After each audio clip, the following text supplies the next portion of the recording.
What's going on is Anton from AntonDaniels.com. I appreciate you guys for continuing to rock with me, but I just got home off of an early morning flight, right? First thing through the door, I want to see my family. I love my family. You know, I'm a family man. I'm an advocate for families, right? Second thing, I got to get that hot shower because I got to throw the threads on. The threads make me feel like $1,000,000, but the third thing through my mind and all throughout the trip is that I gotta have that Teej pack. Teej makes my life uncomplicated. It's uncomplicated skincare for men. The first way that I started specifically was their level 1 system. It's a daily face wash to get rid of the dirt and grime on your skin. 2 times per week exfoliate and scrub to get rid of the dead skin cells.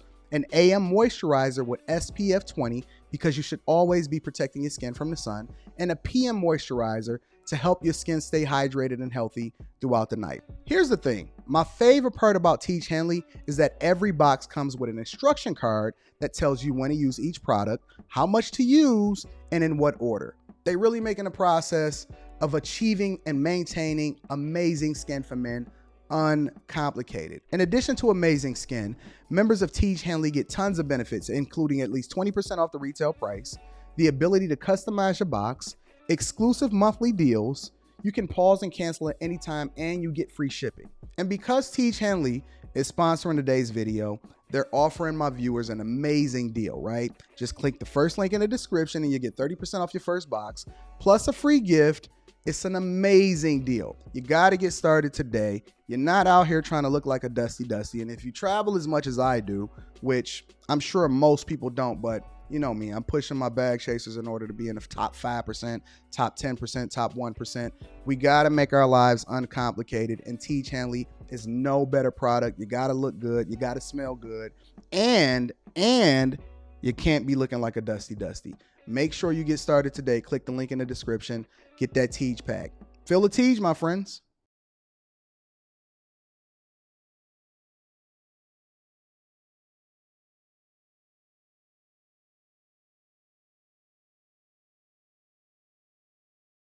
What up? What up? What up? What up? What up? What up? What up? What's going on is Anton from AntonDaniels.com. I appreciate you guys for continuing to rock with me. Let me go ahead and get this up out of here quick. What's up, friends and family? How y'all feeling? Everything good? Y'all in a good mood? What up, Peter Investor? Holy Ghost Rider. Little Black Duck in the building. Ari Reed. Let me get a general sentiment of how everybody is feeling right now. How y'all feeling? Everybody is good? Everybody in a good space? Listen, I'm less likely to mute myself because I am not at the crib. I am less likely to mute myself now today. What up, sis? You said all is well. One word in the chat. Let me get a general sentiment of how y'all feeling. Improving, enlightened, productive, feeling super. What up, Brittany? Carlos says, yo, what up, Anton? Mel Duke said busy. Bless said ruby slippers. What up, Trees?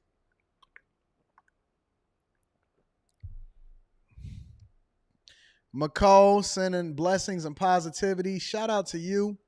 In person, in purpose, tapped in, relaxed, working, paid in full, pumped, focused, enthused.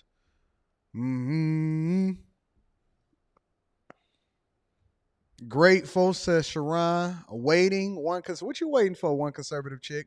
Improving, gritty, wealthy, blessed, striving, getting money charged up, overcoming, fantastic, cardio, protected. I like that. Favored, blessed, wonderful, awesome, and amazing, stagnant. We're going to fix that. Cool, says Spaces. I like that.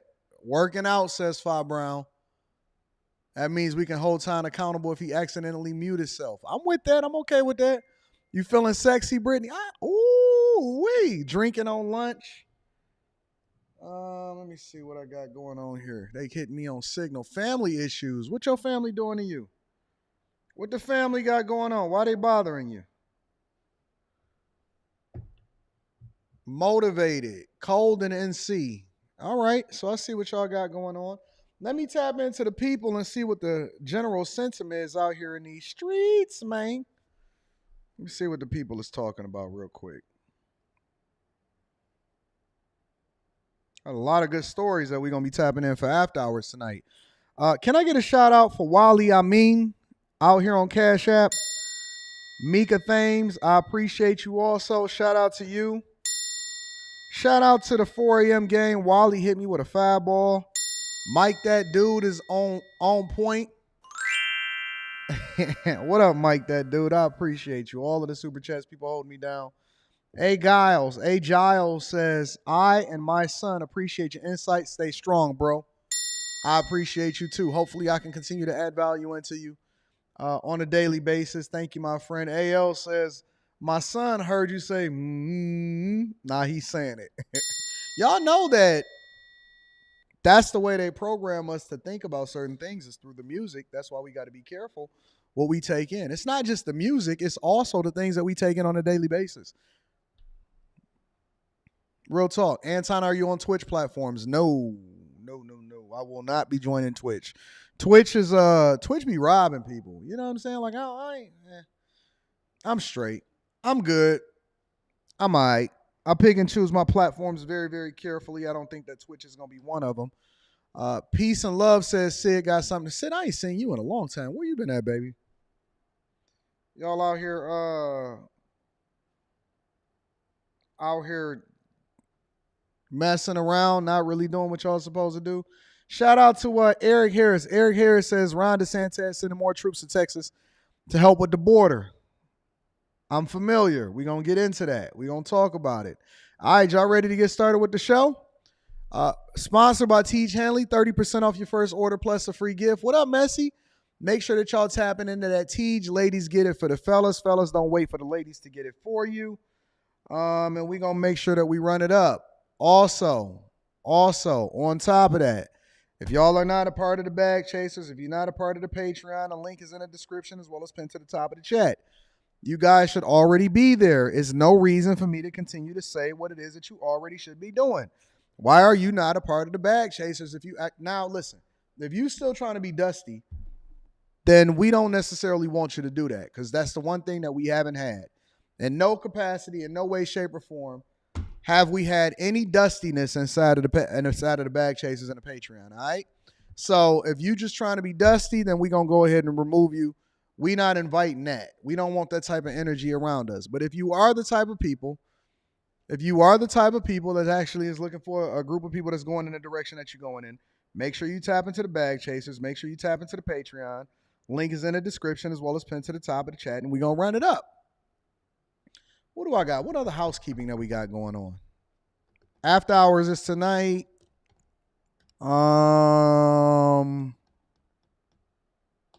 Stock Club is this weekend. And I don't know. If I think about it, I'll go over it and we'll get into it. Y'all ready to get started with the show? All right, let's get it popping. Quick Hits is a segment of the show, ladies and gentlemen, that we don't necessarily think deserves or needs entire segments dedicated to it because we just want to keep you guys informed on what's going on out in these streets, man. Out in these streets, man. You know what I'm saying? So we're going to go ahead and get into Quick Hits and break it down. So the first thing with Quick Hits is Toby Keith passes away at 62 years old. 62 years old. Take a look.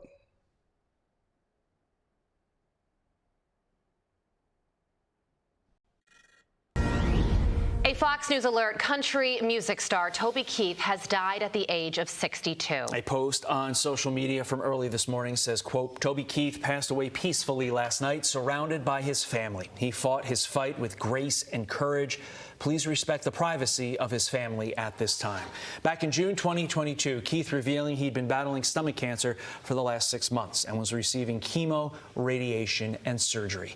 Tommy Laren's an Outkick host. She joins us now. Tommy, your reflections on the life and legacy of Toby Keith. Well, I got to tell you guys, being here in Nashville, Tennessee, obviously it hits a little different here in Music City. Toby Keith, such a big part of this town, such a big part of country music, and he was actually the first concert I ever attended, so he holds a really special place in my heart and the heart of so many Americans as well. And I can't help but think about his patriotic anthems, courtesy of the Red, White, and Blue in the aftermath of 9/11, such an anthem for Americans. He gave us such a cathartic release, and he was just such a fantastic patriot, so important to country music.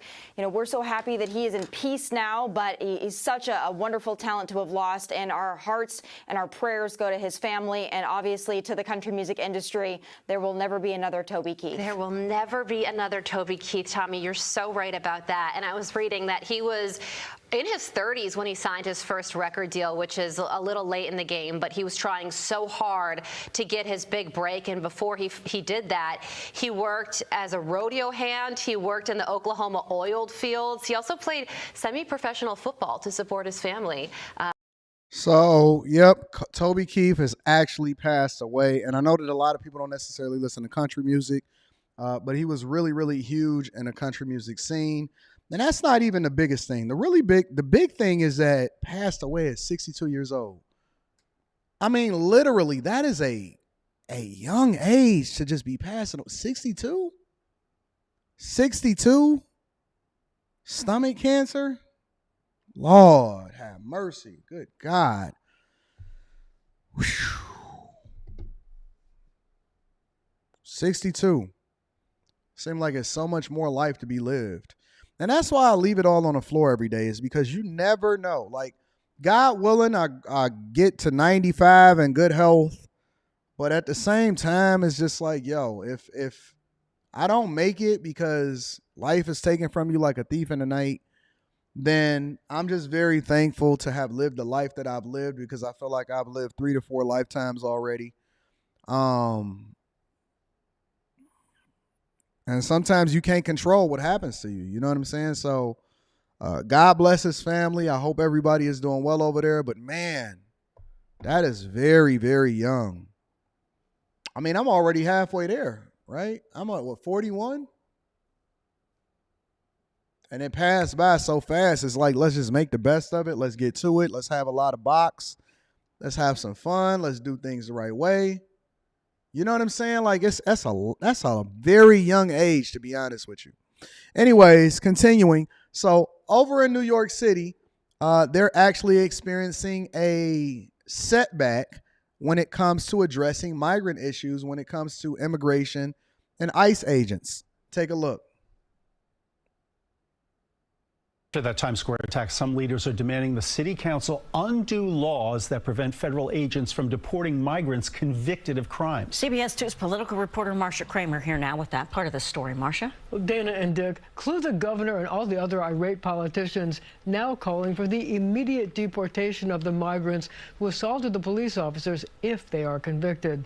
Their words falling on deaf ears because city laws prevent the NYPD from cooperating with federal immigration agents known as ICE, and the numbers are startling.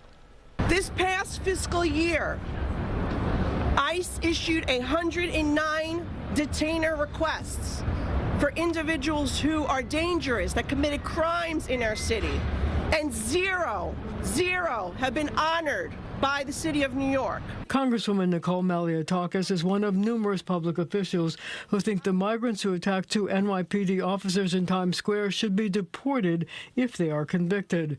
But unlike Governor Hochul and some of the others using the D word, she knows it's a tough sell, maybe impossible, because laws passed by the city council and signed into law by former Mayor Bill de Blasio prevent the city from cooperating with federal immigration agents. What's troubling the most, perhaps, is that NYPD's hands are tied and they are prohibited by city council's laws from 2014 from cooperating with immigration and customs enforcement. Federal agent. It's amazing to me. It honestly is amazing to me that there's more restrictions to preventing things from happening. Like, you have a harder time of getting people out of here than we have as hard of a time getting locked up. it's much easier for us to get locked up than for them to be able to get up out of here. They have more protections for, look. Even when they are illegally here, you're not even supposed to be here. You're trespassing. Happy birthday to AJ Wise. Shout out to AJ Wise. You're trespassing. And it's harder to get you to leave as a person that is trespassing onto this land than it is. Like, I don't understand. Why? Okay, here's my question. Why would you vote, or why would you establish a law that prevents people from being deported that are here illegally in a specific city? Why would you create a law that prevents people from being deported that are here illegally? And we know that you're not supposed to be here. We know that you're not paying taxes. We know that you're not supposed to be here. We know it's a possibility that you're committing crime, because it's a crime to be here, first of all. And secondly, it's a crime for you to be here and not be paying taxes on money that you earning. We know this. Like, we know this for a fact. But we are establishing cultural norms to where it basically protects the people that are not supposed to be here. But if you are here legally, in 5 seconds, you can get locked up. Somebody said, when was this bill created? In 2014. 2014. So now immigration is reaching out to the city of New York to get permission to be able to remove people from these cities. And they can't do their job, and zero are honored. And not only is the city itself preventing themselves from being able to have these people deported and protecting them, not one person was removed as a result of it.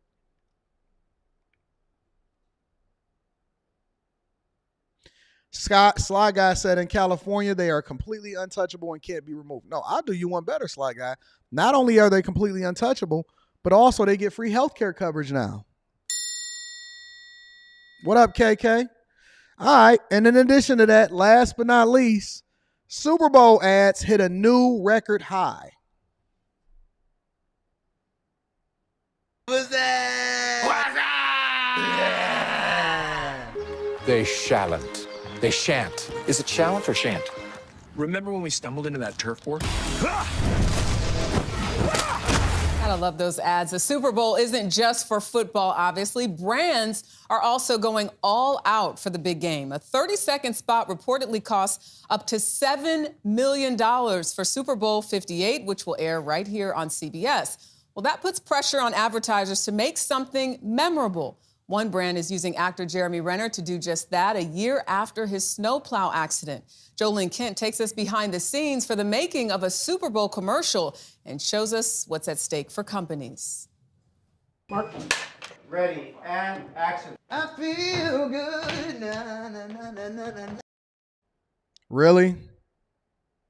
Seriously? This is what we doing? Jeremy Renner is making a superhuman comeback for the Super Bowl. The Oscar nominee kicking his way into the big game with a commercial for Silk. I got you. Oh, I do feel good, you know. And then I read the script. I'm like, oh wait, I don't know if I feel that good because it's very, very physical. Renner spent 2023 recovering from a near-fatal snowplow accident that left him with more than 30 broken bones and a collapsed lung. It's like, you know, a threshold of making. All right. Shout out to Jeremy. We like him. We love him. We actually like the role that he played in the Marvel movies. However, $7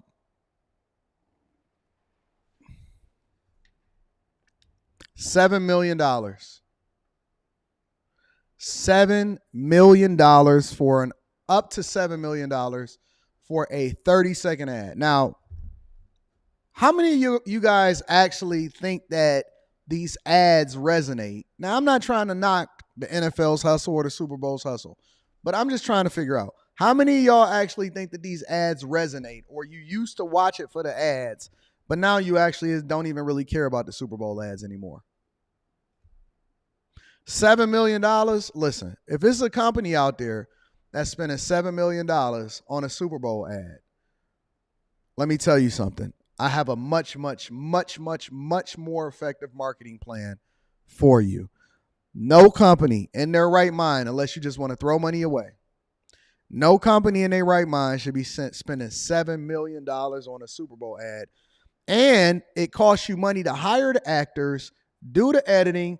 By the time that it's all said and done, you probably are spending close to some of these companies are spending close to $10 million for a Super Bowl ad. No, listen. It's a much better, more effective ways for you guys to get brand visibility or increase sales than to spend $7 million for a 30-second Super Bowl ad. After the first 2 or 3 ads, you're like, oh, this is corny anyway. They say most people still watch Super Bowl ads, but here's the thing. This is what y'all got to ask yourself. Does it translate into real sales? Does it translate into action, right? Because just because you spend a lot of money and just because it creates a lot of visibility don't necessarily mean that it's going to actually translate into profits for the company. This is stupid, honestly. For any company that has the budget to spend $7 to $10 million on a Super Bowl ad, that's wild to me. In 2024,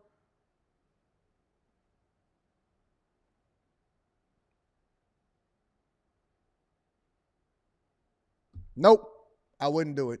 You have a much better, more effective way to be able to reach an audience than spending $7 million on a Super Bowl ad. But, ladies and gentlemen, that is your quick hits. All right, let me read a couple of these super chats, and then we're going to get started with the real show because I got a great show put together for you guys today. Sportsaholic is in the building, says, all that talk from Tiff yesterday sounds like a promo from Wrestling's Past. It's time for Time Dog to lay the smackdown on her candy. Listen, I'm not going to do it the way that y'all think that I would do it. I'm going to do it a little bit differently. I know y'all anticipating a certain way for me to do it, but we're going to be a little bit more strategic. We think this time. We're thinkers. We don't react. We thinkers. We're proactive and we're thinkers. John Best is in the building. Shout out to John Best for the fab ball. I appreciate you, John. AL says, have you ever listened to Mute? They are fire. I don't know nothing about them. Wealth Building Journey. Thank you for the super chat, Aaron. Wealth Building Journey says, my aunt who passed away last month from a 5-month battle with lung cancer was only 61. Prayers up for prayers up for your family. Prayers up for their family. Whew. We got so many things against us. And then we also want to be having self-inflicted wounds too. Chris J says, don't do Hawkeye like this. Hawkeye is going to get the bag. He don't care nothing about what y'all talking about. Jarrell Davis says, this is why I chose film scoring. So much money in ads. Most ads need music. That's true. That's a hustle. I like that. I think that that's smart. Make sure y'all hit a like for the algorithm, subscribe to the channel, and turn on your notifications. It is time to get into the show, ladies and gentlemen. All right. So, let's start off with D.C. We've been giving Chicago a little bit of a break, haven't we? Well, at least this week. I don't even think we touched on what's happening in Chicago this week. I wonder if we're going to go a whole week without actually addressing anything that happens in Chicago. Can Chicago stay quiet for a whole week? Or are there places like D.C. that's just louder than Chicago that forces my hand to address the crime that is happening or the migrants that is happening all across the board? Did y'all know that there's migrants headed up to Nashville and Tennessee? Did y'all know that there's migrants headed up to Nashville and Tennessee? Yeah, they going everywhere. We're going to address that today. Did y'all know that the migrants actually got arrested? They got arrested again. The ones that was beating up the NYPD police officer? Yeah, we're going to address that. Did y'all know that even with this eviction process against y'all, that there's lawyers and companies that are looking to capitalize off of the fact that you under duress also? Yeah, we're going to talk about that. We're going to get into all of it. But before we do that, Jeremy H., you said, why are you coming after D.C.? I'm not coming after D.C. The criminals are. Listen, I am like the Dark Knight. I'm like Batman. When y'all see me report on it, You never, it's like a person that tells a joke. You never get mad at the person that laughed. You're supposed to get mad at the person that told the joke, that cracked the joke on you, right? I'm just a reporter. I'm just a lonely person that's bringing visibility to a bigger issue and to a bigger problem. Whenever I bring your city to the front of the congregation, wherever it is that you are, you should be thanking me, because now I'm informing you and I'm arming you with information so that you can do things differently, or so you can solve for the problem that's happening in your community or your city. I'm just a lonely person that's out here bringing visibility to it. So y'all not mad at the criminals. You mad at me reporting on the criminals so that they can get caught. Make it make sense for me, Freaky Jason. What up, Charles Pride?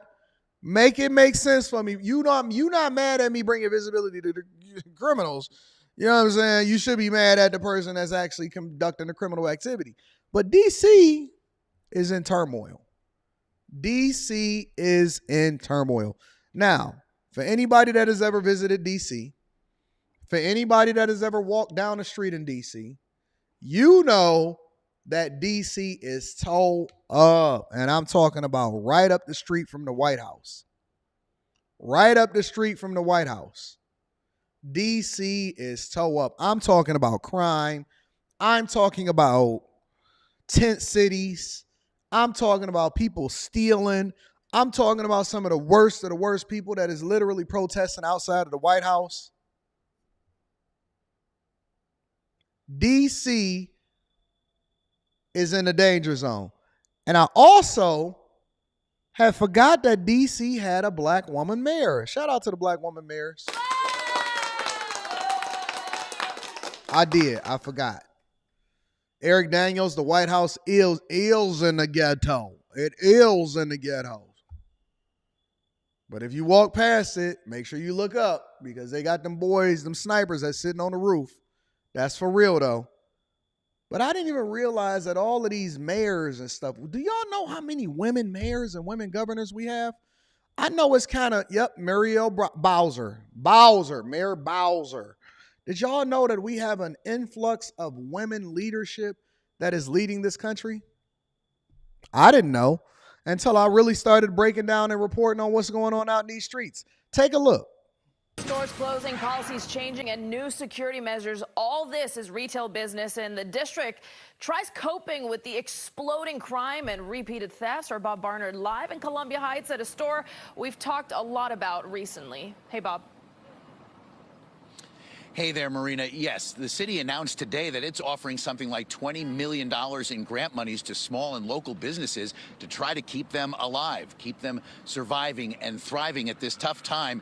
You mentioned this is a CVS we've been telling you about here at 14th and Irving Streets in Columbia Heights that's closing at the end of the month. The company isn't saying officially why, but we know it's been the target of repeated thefts, some organized, some violent.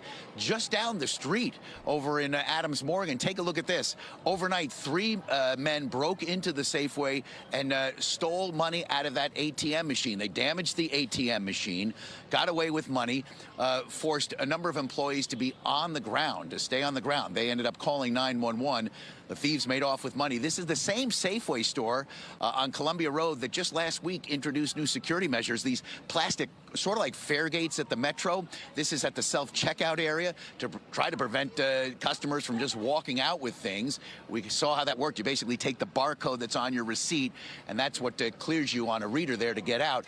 Had a chance a short time ago to speak to Nina Albert. She is the city's deputy mayor for planning and economic development. I asked her about the crime wave and also about that grant program, the city offering millions of dollars to these businesses. So 900 registrants came today to learn about these grant programs, which to me is an indicator that there is significant interest in remaining in Washington, both either to be a new business here or to expand in Washington. So the two things can coexist. I know that everybody's very interested and working together on resolving the theft and crime issues, but are businesses interested in doing business in Washington? They are.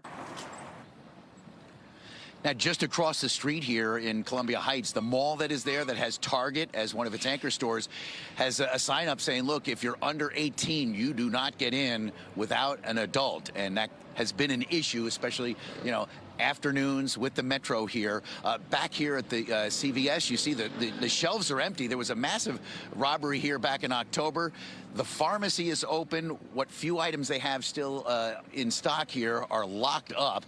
The prescriptions that are here will be sent to the CVS that is right next to the Safeway in Adams Morgan. But for older folks, guys who have mobility issues, Let's stop here for a second, because I'm practicing a new thing, right? And one of the things that I'm practicing now is I'm trying to practice letting the videos play, but I have so many different things and different thoughts that I'm literally going to just at some point pull out my iPad and write down all of the different things that I need to address for this whole situation. This is an open CVS. Let me rewind this really quickly. I want to show some of these shelves. They locked up the soap. Look at the shelves of the CVS in DC. They locking up soap. They are robbing CVS's. CVS only opens for the pharmacy now in DC. The other CVS that's down the street, that in the background you can see all of the hoodlums hanging out in the front of it, just like it was the corner store back when we was in the hood, is closing. They are creating a program where they're incentivizing businesses to stay open. They've decided that the best way to solve for this, listen, this is not anything that I'm making up. This is me summarizing all of it so I can really capture what is happening and gather my thoughts, okay? They are throwing $20 million into incentivizing, hopefully, for businesses to stay open.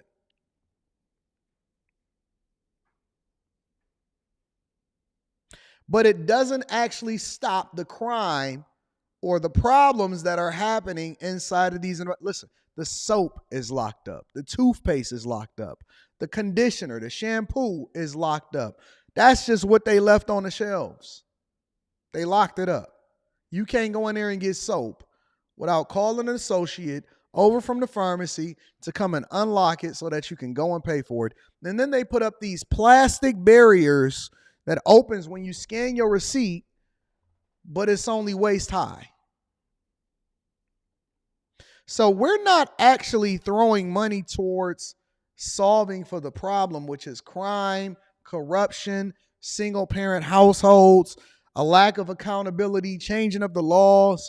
We're not putting the money, because the businesses don't need an incentive to stay open. The only incentive that they need to stay open is that they don't get robbed, that they don't get stolen blind, that everybody don't just go in and take whatever it is that they can leave, that they can have and leave, and then they don't have to worry about getting arrested for it, because we've created laws that basically protect criminals.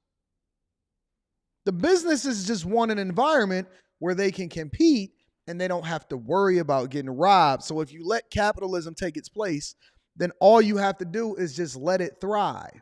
Jobs, productivity. See, the people in the hood, we've known this for a long time. You know why? Because the only thing that we've had in the hood is overpriced groceries, overpriced stuff, because nobody has a car. And so you walk down to the grocery store, you walk down over to the corner store, you then get charged double or triple because they just went into the grocery store, purchased it, and then put it in their convenience store in order for us to come in and buy it. Half of the time the stuff is old and it's expired, right? You can go in there and get candy, and maybe you can pick up an apple that got gnats all over it, right? And then when you go into the store, they have all of these bars and plexiglass because they know that you're going to get crazy. And so all of the good stuff that people actually want is behind the plexiglass. I've seen whole stores where you can't even get in the store. You got to go up to the window from the outside and then tell them what you want in order for them to go and get it and then throw it into the little thing that they turn around and then they hand it to you. You just got to do all of that from outside. So now the rest of the world gets to experience what we've been experiencing in the hood for a long time, and we've already known that the problem is the crime. We know what the issue is, but yet we still complained when they then call it gentrification, when reality is they're just trying to clean up the neighborhood in order to raise the property values. But then you say, well, no, we don't want to do that because we don't want to displace anybody. Displace them from what? Displace them from what?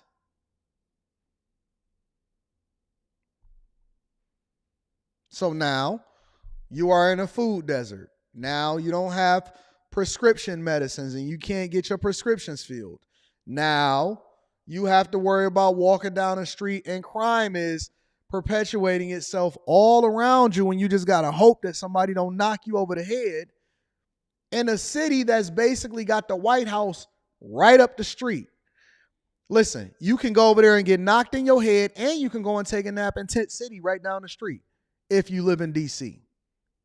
If you live in D.C.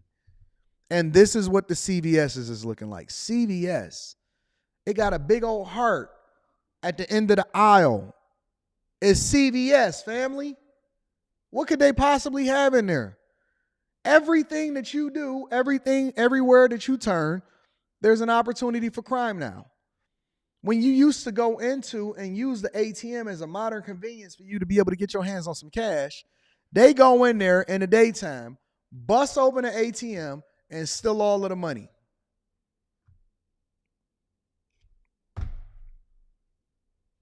In Adams Morgan, but for older folks, guys who have mobility issues, that's going to be a problem. Tomorrow here in the city, the D.C. Council is going to have its first vote on that secure D.C. legislation. One part of that legislation would basically crack down on the adults who sometimes organize those thefts, those retail thefts at the... There will be no crackdown. But Trump has a solution. Y'all want to know what Trump is suggesting? This is what he's suggesting. He's suggesting that the federal government take over D.C.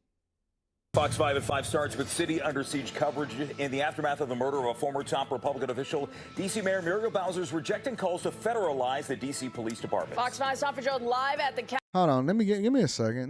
Give me a second, because I missed her the first time, but I'm not going to miss her the second time. Who is this lady? And why are they now forcing all of the lady news anchors to stand up on camera? Harpo, who is this woman? Harpo, who this woman? Give me a second. Let me take it in. Harpo, who is this woman in the gold dress? I'm just trying to figure out what's going on right now. I just want to make sure that we all in the same space. You got that dress in red, Sabrina? I want to see you in it. You like that dress, Kay Cooper? Okay, I like it.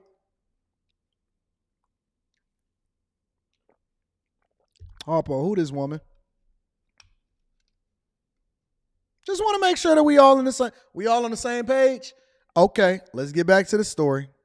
Capitol and Fitz, the mayor did not mince words. I'm all right, Trap. She did not. The mayor described Mike Gill's death as a tragedy after the married father was gunned down in a carjacking in D.C. But Bowser says any suggestions that crime has gotten so bad in the nation's capital that the federal government should actually take over the police department, in her words, are, quote, disgusting. This comes after the weekend after former House Speaker Newt Gingrich posted online, quote, Mike Gill's death from an attack by a carjacker on 14th Street in downtown Washington while picking up his wife from work is one more example of why Congress needs to take back control of our nation's capital. Bowser tells Fox 5 today she rejects such calls as politically motivated. This won't be the first time that they try to attack American cities. And I feel like... Last night, let's stop here for a second. Last night, I told a guy, and I got absolutely destroyed in the chat as a result of it. I didn't know if it was a bunch of single baby mamas that was using a man accounts that was attacking me or whatever. I got absolutely killed in the chat. And I'm cool with that because I like to put on a good show. So sometimes you got to play the bad guy. Sometimes you got to get the chat riled up. Sometimes you want to make sure that you get people engaged. And I'm good at that, right? I've been doing it for a long time. I could take a couple little arrows, pew, pew, here and there. But I told a guy yesterday on the panel on the Q show, and I said, listen, you shouldn't use that language. As men, we're not going to say, I feel like. We only speak in truth, right? We only speak in truth. We don't say, I feel like, when we're substantiating our arguments or we're standing on business. We just get to it and we stand in truth, right? It doesn't matter how you feel, no matter how I feel. Just talk about it. Let's just get to it. Listen, this is what's happening. This is what's going on. So on and so forth. Let's on a fundamental level, let's just agree. And he said, I'm not going to say it the way that you want me to say it. I'm going to say it the way I want to say it. I feel like. And I said, okay. And they said, Anton, you're so mean. You're trying to bully him. Hey, make sure you stand on what you stand on. Don't listen to Anton. Don't give in to him. It's a feminine trait for somebody to speak about an issue, especially one that is important, and saying that I feel. It doesn't matter what you feel. The only thing we care about is the truth. And the truth is a man that is waiting to pick up his wife from work. Obviously, picking up the wife from work is a safety issue, meaning that he's doing the thing that he's supposed to do as a man in order to protect the people that is under him, lost his life in a carjacking, yet she says she rejects it because she feels like. You feel like what? Do you feel like giving this man his life back as a result of protecting? If we can't even protect D.C., if we can't even protect what's right up the street from the Treasury and the White House, what do we have in this country? What do we have in this country? If you feel like, I don't want to know what you feel. We want to see results. We want to see changes. We want to see evolution. We want to see growth. We want to see protection. We want to see our kids being able to grow up in a better environment than we did. But let's go into what she feels like. Let's rewind that for a second. No motivated. This won't be the first time that they try to attack American cities. And who is they? That's another thing that I'm trying to understand. Who is they? Where are they at? Where they at though? Where they at though? Who is they and where are they? So I can know where to look for them. Because I thought that it was a criminal that did it. But who are they? Okay, I'm sorry. Let me get to it. This is why I like to let it play out so we can get the whole gist of what's going on and then we can break it down to make sure that we on top of things. Thanks for that, sis. I'm going to read that shortly. First time that they tried to attack American cities. And I feel a real bitter taste in my mouth when a person's and a family's tragedy is being exploited for that reason. But here's the thing. Gingrich is not alone at a campaign event in Las Vegas. Former President Donald Trump said if reelected, he would, quote, take over our horribly run Capitol, unquote. Trump went on to say, quote, we are going to federalize it. We're going to have the toughest law enforcement in the country. Now, some folks here in D.C. today told Fox 5 anything needs to be done. Analysts at the Heritage Foundation say whether or not the mayor likes it, crime in D.C. has become a national issue. Wait. You telling me that regardless of if you feel some type of way about it, that crime and the statistics and the rate of homicides and carjackings and violent crime is still continuing to go through the roof, regardless of how you feel? What do you mean you feel like? When do we start leaning on a politician's feelings in order to make a better decision for how it is that we protect our citizens inside of this great country, let alone in D.C.? So y'all telling me that I've been missing out on all of the good crime stories because I've been reporting on Chicago and I haven't been focused on what's going on in D.C.? DK says always an issue, D.C. been bad. You telling me D.C. is down bad out here in these streets? You mean I got to write it on the list? Let me write down D.C. D.C. Put it in my notes. D.C., St. Louis, right up there with Chicago. Make sure you pay attention to what's happening in these streets, man. All right. I type the same way that I talk. I want to know what's happening. Y'all telling me that y'all let DC fly under the radar because y'all wanted me to continue to focus on Chicago? Your car, I appreciate you. So DC been bad. Really? Wow. Wow. For years, one conservative chick? DC and Maryland? So you telling me it ain't just Baltimore? All right, we gonna get there. They are bad. So whatever would help the situation, I'm all for it. I used to joke that I couldn't go to sleep without the sound of gunfire. Woo, not this old white lady. Wait. We not gonna have our white women, our older white women with white hair. We not gonna have them in the hood. Worried about gunfire? Listen, that's a black issue. That's not a white issue. She's my queen to be.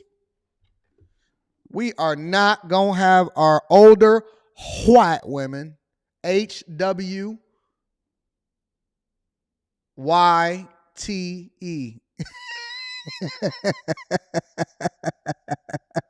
We not gonna have our golden girls. Thank you for being a friend. I used to love Golden Girls, by the way. I used to, no. Replace the H. Freddie Myers, replace the H with a Y. I used to love Golden Girls. Have y'all ever watched Golden Girls? It used to come on, it was Married with Children with Al Bundy. Maybe that's why I got my toxicness from. Married with Children, because Al Bundy used to tell the truth. Believe it or not, Al Bundy was a prophet. He was giving us a view into the future. Married with Children. And then it was it Golden Girls that came on after that? And then MASH. MASH came on after that. MASH came on late night. I knew I was up past my bedtime when MASH was on, all right? Golden Girls was listen, that whole lineup, that whole Thursday, Tuesday, and Thursday night lineup was a projection into y'all future. Al Bundy was telling us what men was going to go through. They was showing us how toxic our kids was going to be, that Kelly was going to be for the streets, that Bud was going to be beaten off in his room all day and couldn't get a girl, that their neighbors, Marcy, y'all never watched, y'all don't know nothing about this? That the neighbors, Marcy, was going to be a lady boy, but she was going to be pretending to be married to a simp. And she was going to have two different husbands come on the show because she was going to be navigating because she was in feminism, right? And then right after that, they showed y'all what the women was going to be like when they got older and they was going to be buying dogs and dying alone. That's why we love the show so much, because it was a peek into the future. It was a peek into the future, and y'all don't even realize it. God was preparing me to have this conversation with y'all way before y'all ever even knew, before you was a twinkle in your daddy's eye. And we not gonna have this golden girl right here sitting here waking up to gunshots because she lives in DC and she can't afford to get out. Thank you for being a friend. And Peggy was busting it down for a real one. Real talk in these streets. We're back there. Members of Congress have been carjacked. There have also been foreign diplomats who have been Wait, members of Congress got carjacked too? robbed and carjacked. There have also been numerous instances of visitors in our nation's capital who have been robbed. Timing on all of this is key as well. The D.C. Council set to vote this week on a brand new omnibus bill, which supporters say will make an impact on the crime rates in the nation's capital. We're live at the Capitol tonight. We'll send it back into you. And we're listen, guys. Listen, D.C. I'm watching you. D.C. I got my eyes on you. I didn't know y'all was out here being ran by a liberal mayor that had red braids in her hair as a politician because y'all wanted her to be a part of the diversity, equity, and inclusion. Why y'all ain't telling me that y'all was out here shaking it down busting it down for a real one in D.C.? This what we doing? Okay, all right. Don't worry about it. Don't worry about it. We just getting started. We just getting warmed up.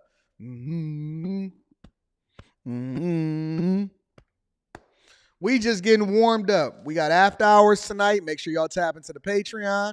Link is in the description as well as pinned to the top of the chat. And make sure you get that Teach Henley 30% off your first order plus a free gift. Let me read some of these super chats. Paul Johnson says, good. Listen, Paul, you got a good, wholesome name. I like that name. You got a good, wholesome name. Who named you?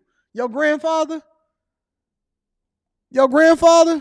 Paul Johnson said, and he knows how to type out his words correctly in a full sentence and then make sure that he uses the correct punctuation. Good afternoon, family. AD, just a small token of appreciation for all you do for us and covering what's going on around us. Salute. Salute. That's a strong name, Paul. And I know you was named by your grandfather. That's a fact, though. Paul Ranger Bear is in the building. Says, women shouldn't be president. Bad idea. Why would y'all want to be president? Why would y'all want to be president? You know what I'm saying?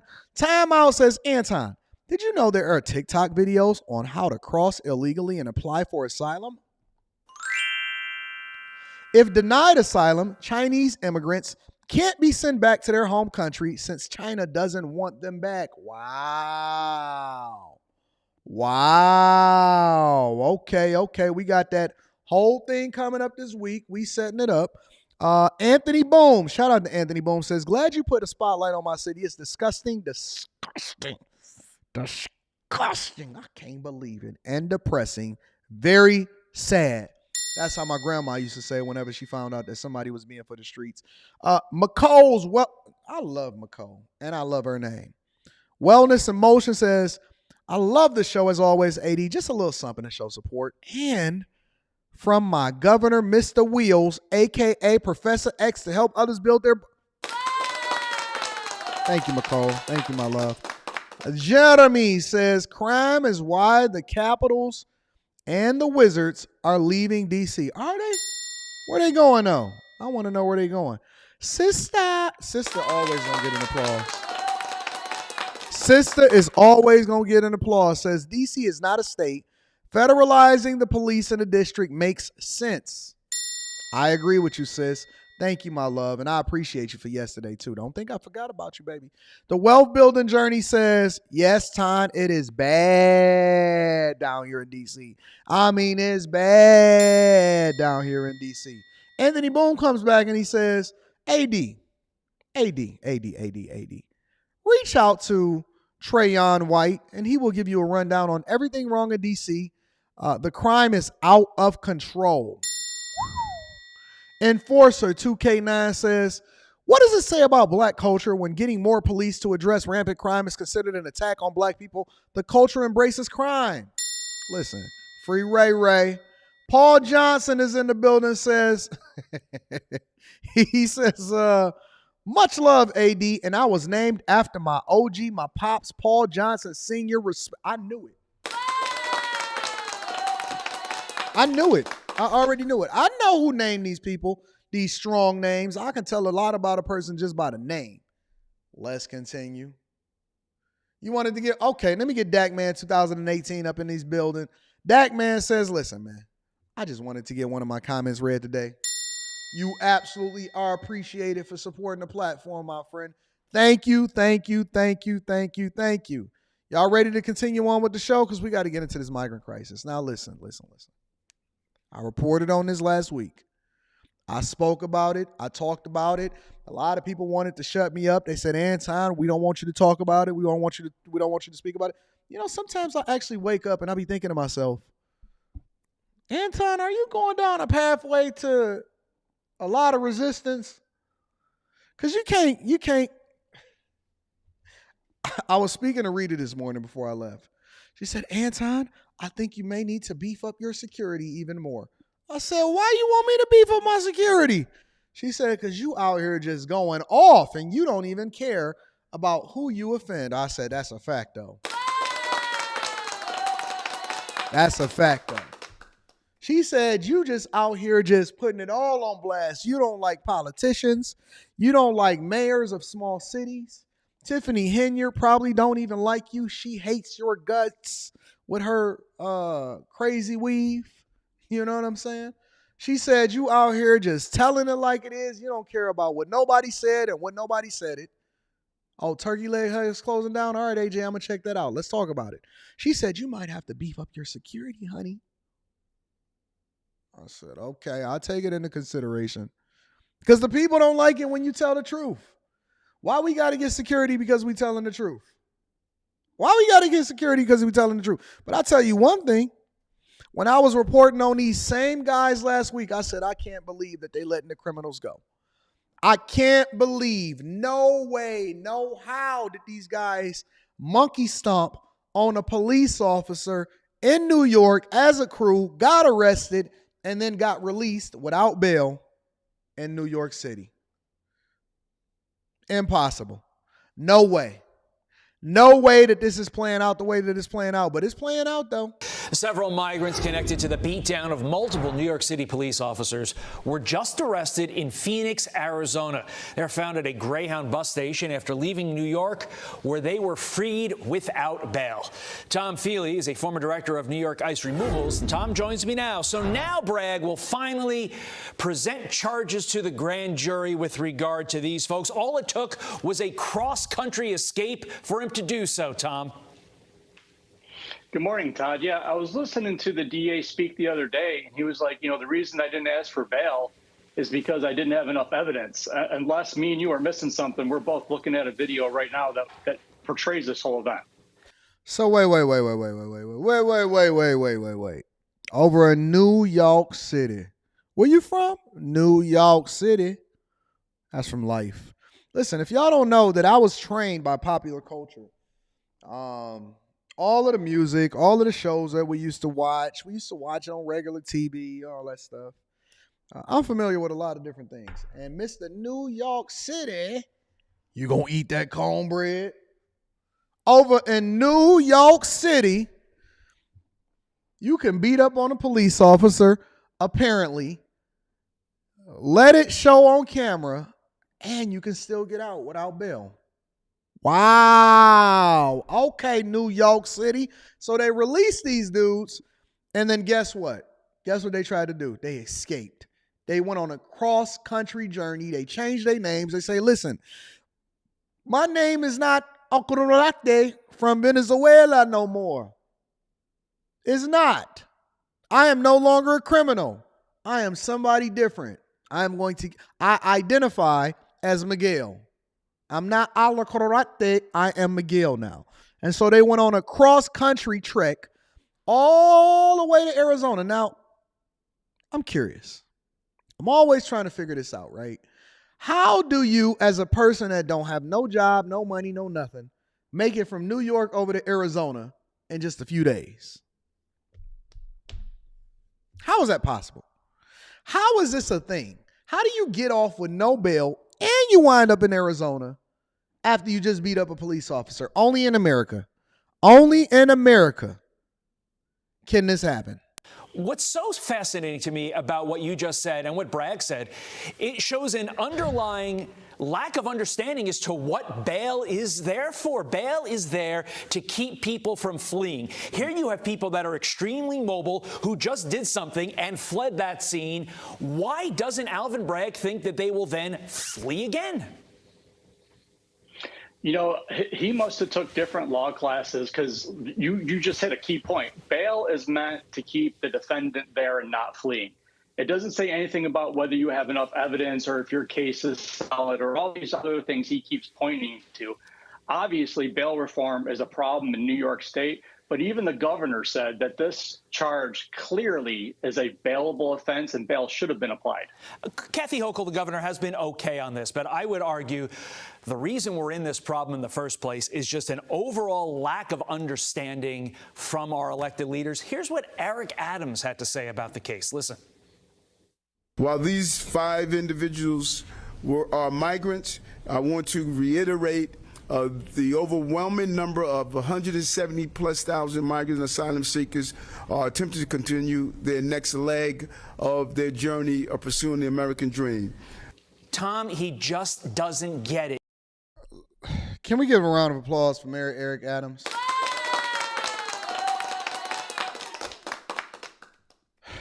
Mayor Head Case, Eric Adams, that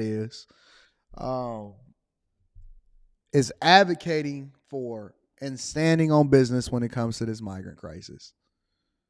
Jesus Christ.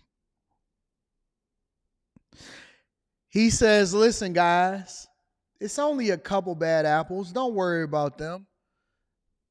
It's only a couple bad apples. We not going to trip about it. We good over here in New York City. They not committing no crimes. They just out here having a good time. They just trying to get over to visit Arizona and see what the Arizona landscape is like. Shout out to Amafai. I appreciate you, big dog. I'm going to read that shortly. That's all they want to do. They not tripping. Well, guess what? Isn't it funny that right after that, literally, right after that, not even 5 minutes later, some new migrants went on a robbing spree over in New York City. Take a look.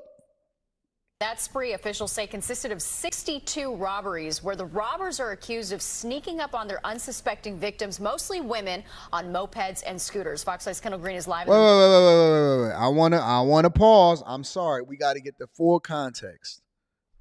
I tried to do it your way, and now we're going to do it my way. Mostly who, ma'am? Can you please repeat that one more time for the people in the back?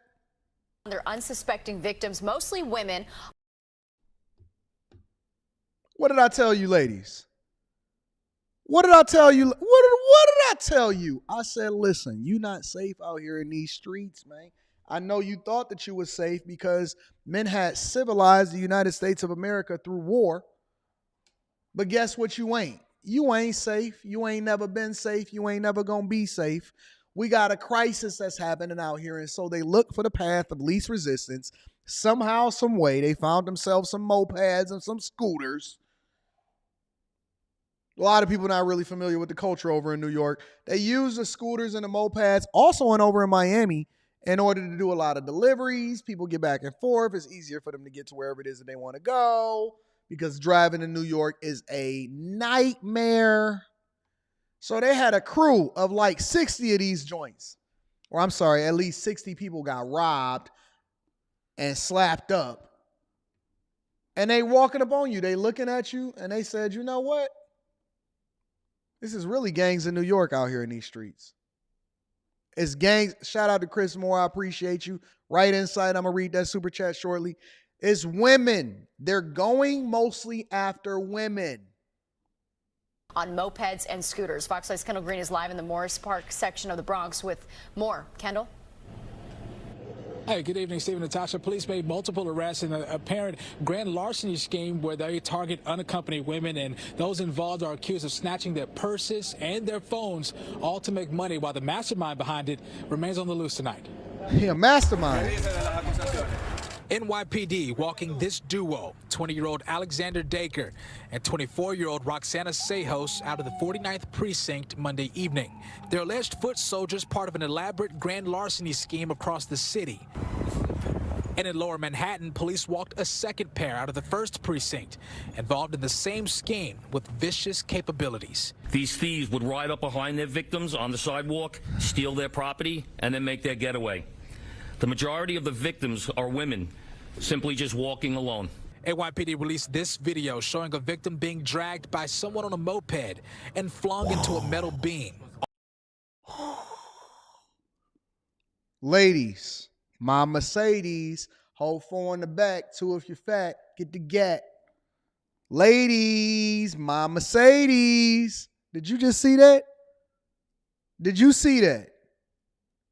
Don't come to me talking about Anton, pray for me. I need a hip replacement because some migrant rolled up behind me on his scooter and his moped, dragged me into the little beam that's sitting there in the middle of the sidewalk, took my phone, caused more damage to my hip.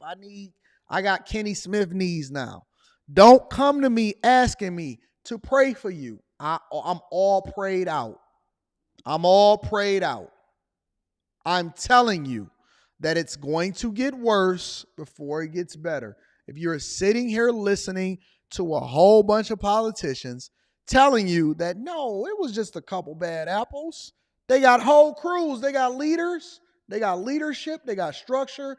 They have targeting. They talk to each other in a different language that you don't even understand. They telling each other what it is that they need to target in order to make sure that they get that money. And they are now running a syndicate, and they're running an underground facility, and it's just like Gotham City over there in New York. New York and Chicago has become Gotham City. I fully expect for them to be taking over y'all territory where y'all out here doing gang activity and selling drugs. I really do. Where's Hassan Campbell? Let's get Hassan Campbell on this case to fix this. Where is Hassan Campbell, and why is he not on top of this over in New York? I thought New York was his city. All to steal a cell phone. The leader of the crew, identified as Victor Para, will blast out a message via WhatsApp that he is looking for phones. Para will send out specific orders for what type of phone he is looking for. Around 5:30 Monday morning, the NYPD executed a search warrant at the alleged ringleader's home, where they arrested 5 people, recovered 22 stolen phones, along with victims' IDs. But the mastermind behind it all was nowhere to be found. There are a total of 62 incidents that have been connected to this pattern so far, touching every borough in New York City except Staten Island. The fraudsters, we're told, had their eyes on the dollar signs. Police say the scooter operator could make $100 a day, and the actual phone snatchers could pocket between $300 to $600 per stolen phone.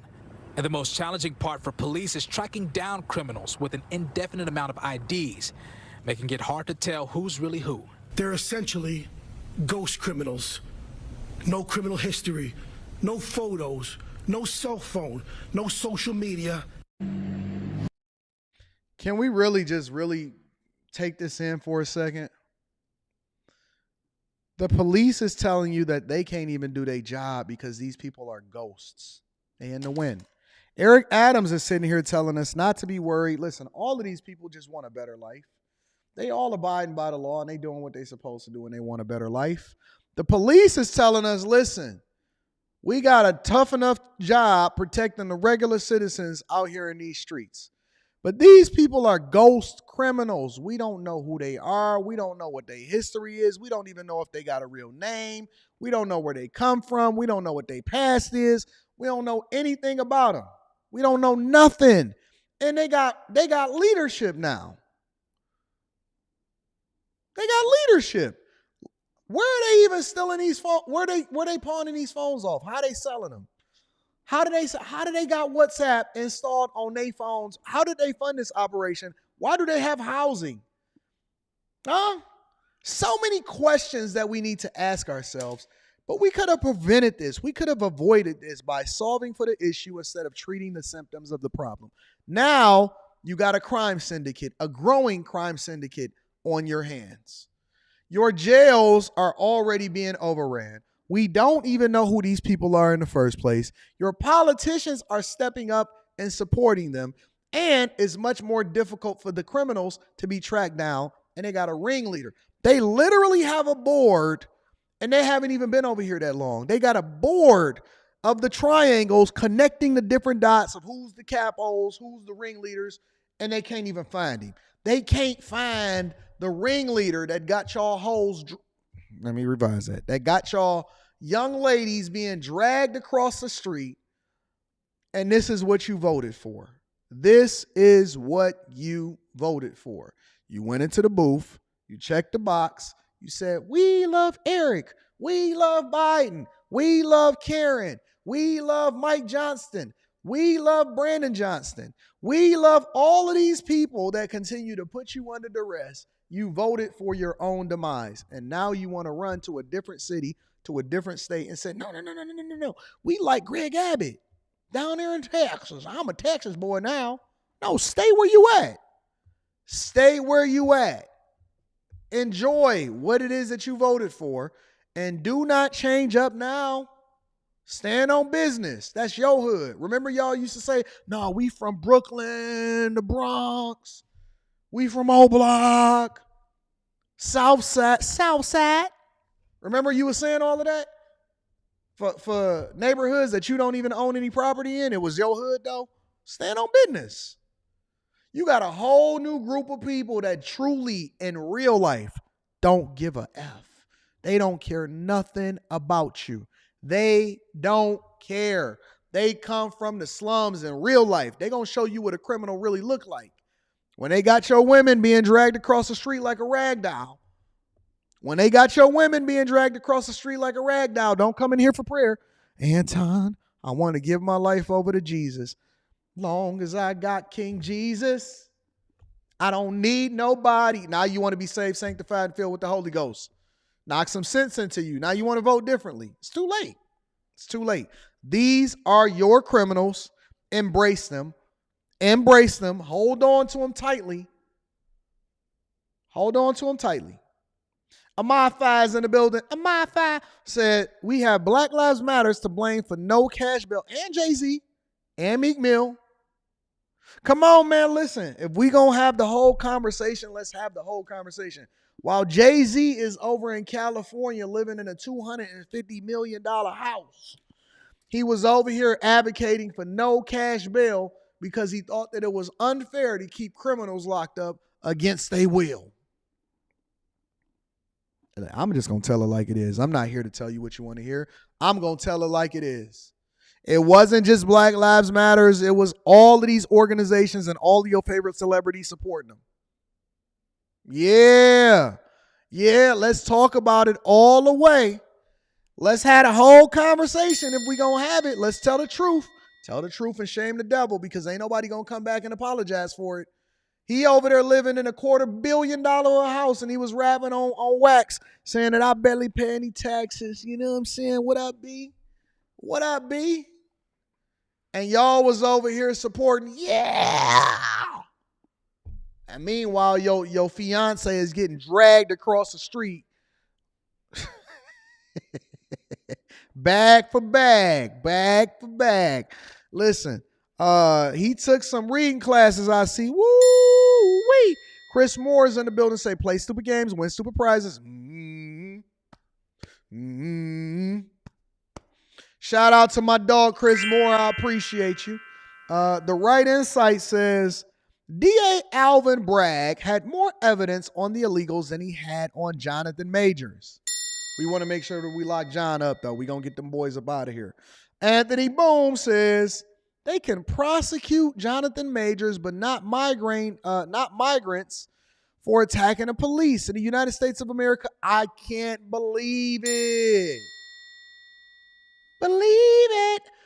Mary Creech. Shout out to Mary Creech. Mary, I know you are a reasonable person out here in these streets. It says it's all a power play. Increase population for the seats in the House. Give illegal migrants the right to vote. Or am I just crazy? You ain't crazy, girl. You ain't never been crazy. I could tell by the name that you have that you ain't never been crazy. Where's Batman? I'm right here. Yeah, Jawan Hart is in the building, says be safe out there, ladies. Get a taser and some bear spray, or you can get you a good man. Enos Luby says it's in the mail. Big One M Dub says Mayor Teleprompter Eric Adams that can't even read is at it again. Montreal Leo, shout out to Montreal Leo. I like that name.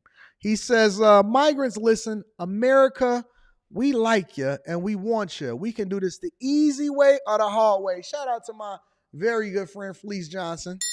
I might have to bring Fleece back on the platform. I think I'm going to have Fleece on there because, you know, Fleece is real animated. He say, I was locked up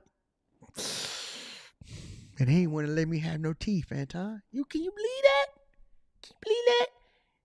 I was locked up since I was 14 years old. I ain't never had no woman. Ain't never had no woman in my life. So what you think I'm going to do? I'm standing in the shower. I'm trying to hurry up and get out and do what I got to do. And I ain't never had nobody that ever held me down before. So how you think I'm supposed to act? And I ain't never been with a woman before. I said, fleece. Fleecer. We here for you, big dog. He said,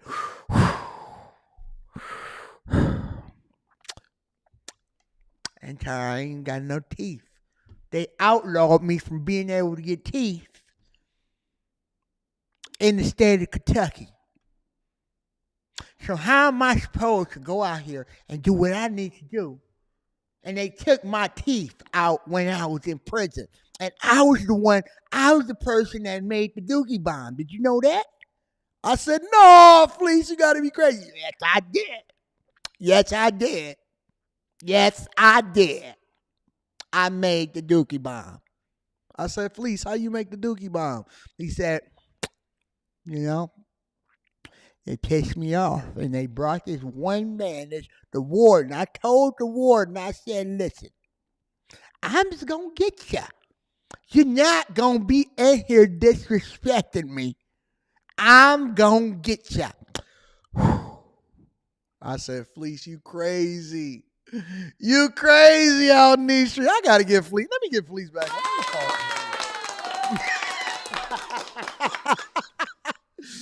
I said, let me call Fleece. Let me call him. Security, make sure y'all stand in the background. Make sure we safe over here.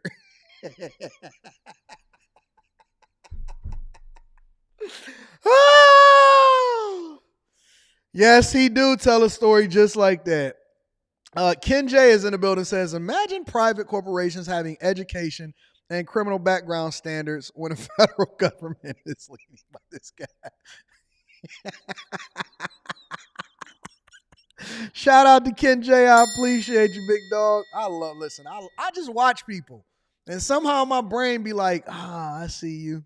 I see you, big dog. The gangsta lifestyle says, Anton, notice how he said except Staten Island, big props to the borough president of Staten Island. He won't let those shelters open in Staten Island. That's a fact, though. That's a fact, though.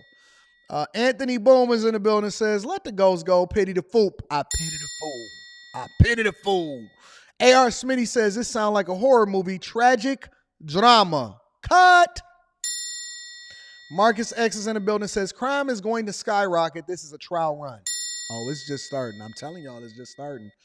Kings and Priest says, the women of NYC voted for this. Time to recap. Listen, I'm going to be honest with y'all before I go over into the next story, because we got to get back into this migrant crisis. I'm going to be honest with y'all. Did you know that back in 2002, 3, maybe even 1999, God told me to pray against open borders? I know y'all think it's crazy. I know y'all think that it's insane. Back in 2000 and something, God told me to pray against open borders. That's a fact, though. I ain't even gonna cap, though. Pray, he said, Anton, you and your family pray against open borders. That's what he said. That's what he said. I know y'all don't believe it, but I'm definitely. Y'all don't believe me. Y'all don't believe me. Y'all think that I just be on here talking.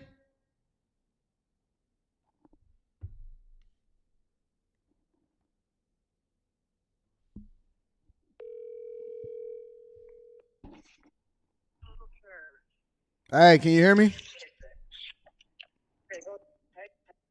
You breaking up. Okay, am I still breaking up? Oh, no, I can hear you now. Hey, do you remember when we used to have those prayer lists back in the day in the late 90s and in the early 2000s? Oh, yeah. Yes. Do you remember what we used to pray for as far as our borders and stuff like that back then? Jeez. I really don't. If I had to specify, I don't. I don't remember like that. But definitely we did. I mean, we would pray for our borders. That's a good question. And I'm not at home because I actually still have that prayer list. You still got that prayer list from the late 90s, early 2000s? Yeah. I got all my books, prayer lists, prophecies, all of that kind of stuff. I got all that. Yeah. I never throw anything that's spiritual. I have never thrown stuff like that away. We used to pray against open borders. Yeah. Let me see something. I might even have it on my phone now that we're talking. I'm on a live stream just to let you know. Oh, okay. Hello, I forgot to tell you I was on a live stream. Oh my gosh. Okay. Let me see something. See if I still have it.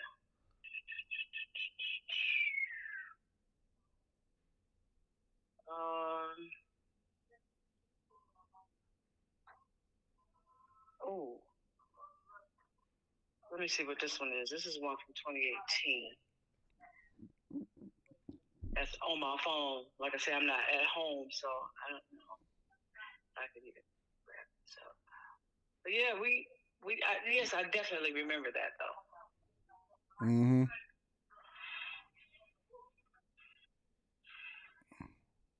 Do you remember the predictions about Puffy? I remember a lot of his name being spoken in the prophecies, but specifics again, I don't have no specifics. I remember all of that stuff. I remember the predictions about Puff. I remember predictions about all of these people. Yeah, we would get these names that weren't even in existence yet, and we didn't know what they were related to, but prophecy is for the future. So now, you know what I'm saying? It goes forward. Yeah. I can't pull up that stuff. I'm trying now. It's so old. No, I called you on the spot, so I don't expect for you to be able to pull that up and stuff like that. Yeah. Oh, wait a minute. Wait. Oh, this is a Evangelistic House of God prayer list for 2020. Well, it was updated in 2020. Let me see something. Markets, food and farmers, healthcare system, and then everything is detailed after that. Protection on God's people, our nation, upcoming elections,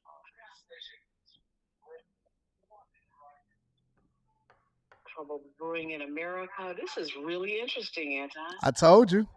If you go back and you look at that stuff and you see what's coming to pass, it's crazy.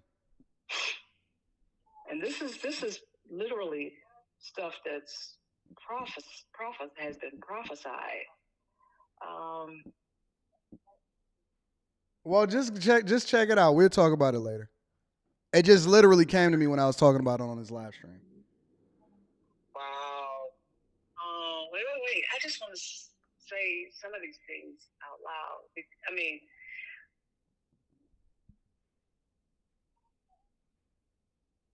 the wicked politicians from office, they will be coming. You said what? Say that again. The wicked politicians.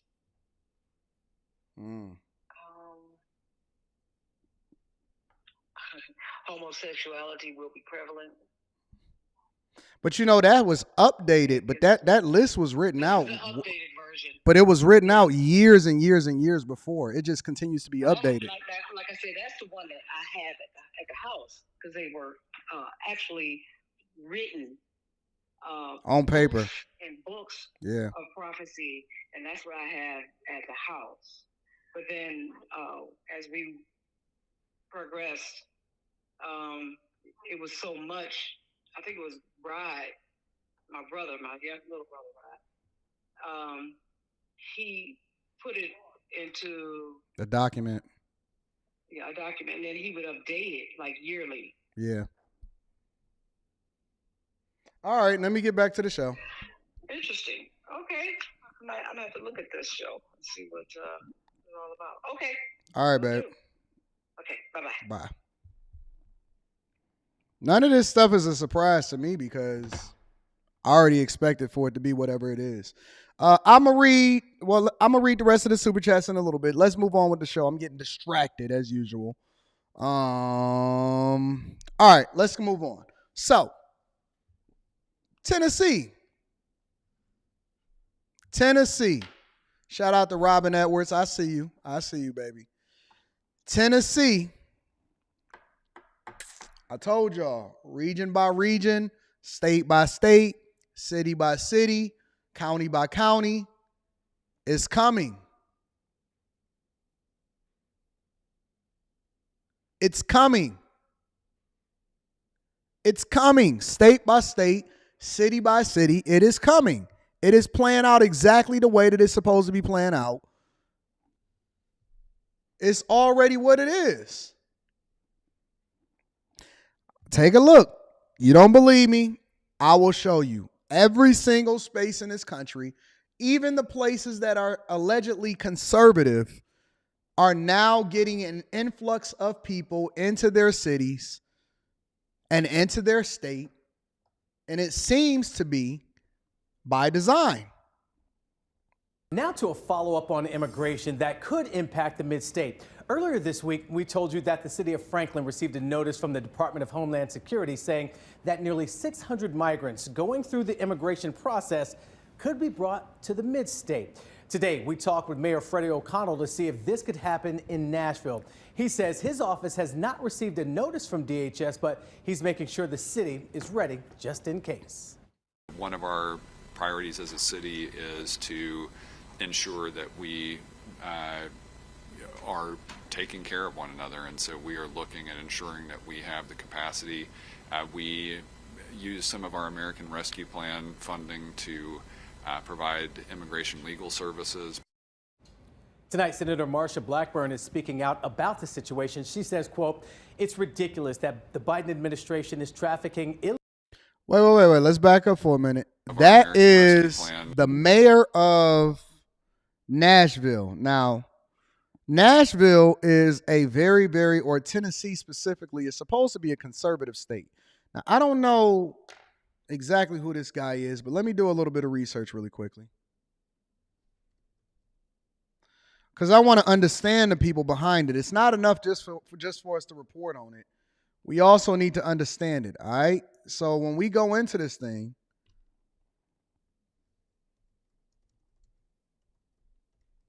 Mayor of Nashville, Fred O'Connell.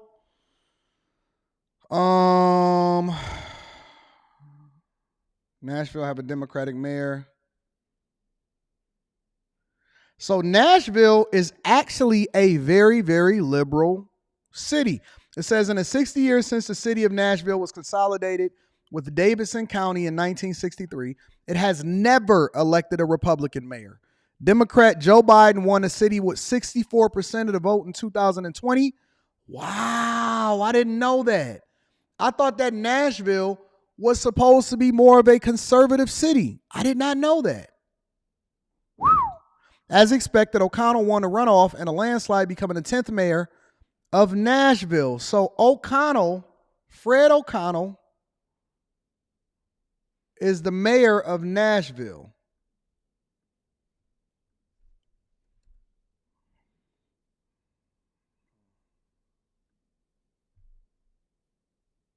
That's him.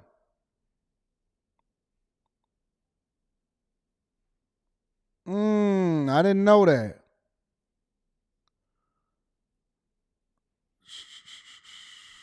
Progressive candidate for mayor. What makes him different from other candidates is that he's like us. He doesn't see Nashville as a land to be bought or sold. Property he sees as a home. This isn't a campaign. Vision for the future. Struggles Nashville as a Metro Council member. Record of providing stellar service to his district. So this was his campaign. This is when he was campaigning to be mayor of Nashville.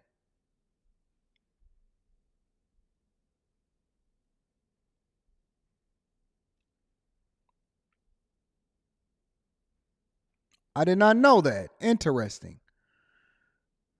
Earned degrees in music and computer science from Brown University.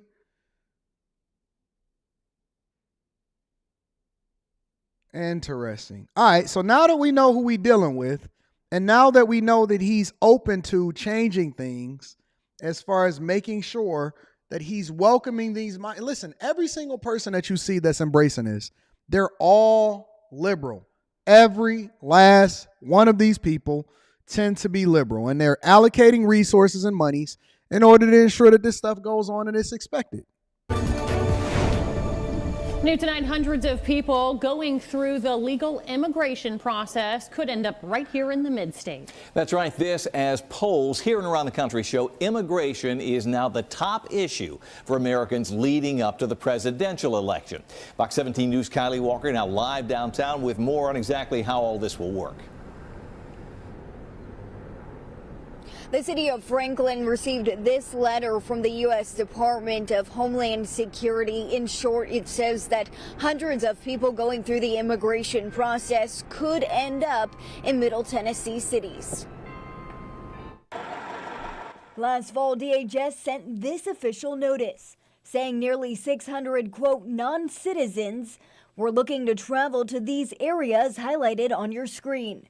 How do they get the choice for where they end up? That's what I'm trying to understand. So the Homeland Security is basically accommodating requests. First of all, we know that it's illegal. And you're telling me that Homeland Security is basically sitting here saying, listen, y'all can go wherever it is that y'all want to go in the country. And so we're going to send these cities a letter. We're going to send the state of Tennessee a letter to let them know that they can go wherever it is that they want to go when they want to go there. And so now they saying that, listen, 200 Guatemalans, Venezuelans, Honduras, Mexicans, they all coming over and they are choosing to come to Tennessee. They heard great things about what you got going on in the country music scene. We heard that you got really great food. They also like the Gaylord Opryland Hotel, which is one of the most awesome hotels that I've ever been to before. And so you could just choose to go where you want to go, and then the Homeland Security is just going to type you up a letter and send it over into the state.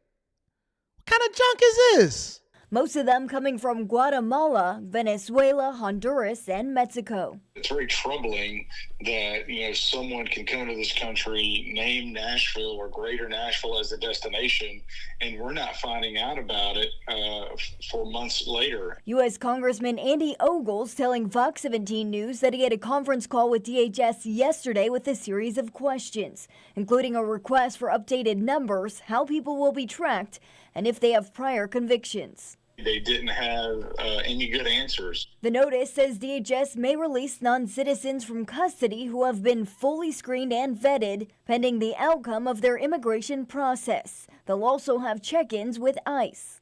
Going through the process correctly would mean applying for some sort of visa, and so coming across the border and wanting to be processed and claiming asylum we've clearly hit the threshold where we can't allow that anymore. The Tennessee Immigrant and Refugee Rights Coalition says they receive 150 calls or walk-ins per month. People who come here are often desperate to find those opportunities for themselves and eager to be part of our country.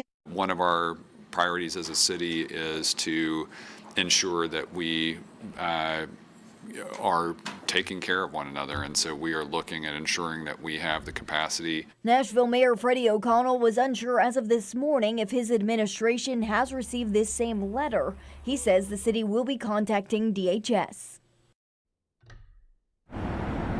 Now, the city of Franklin also says that with this letter, it did not offer any details as to when these individuals would travel to Middle Tennessee. Also, they say that the city has not received any reports of individuals arriving to the area since this notice, since they got that last September. Listen. I'm telling you that it's going to happen all over the country.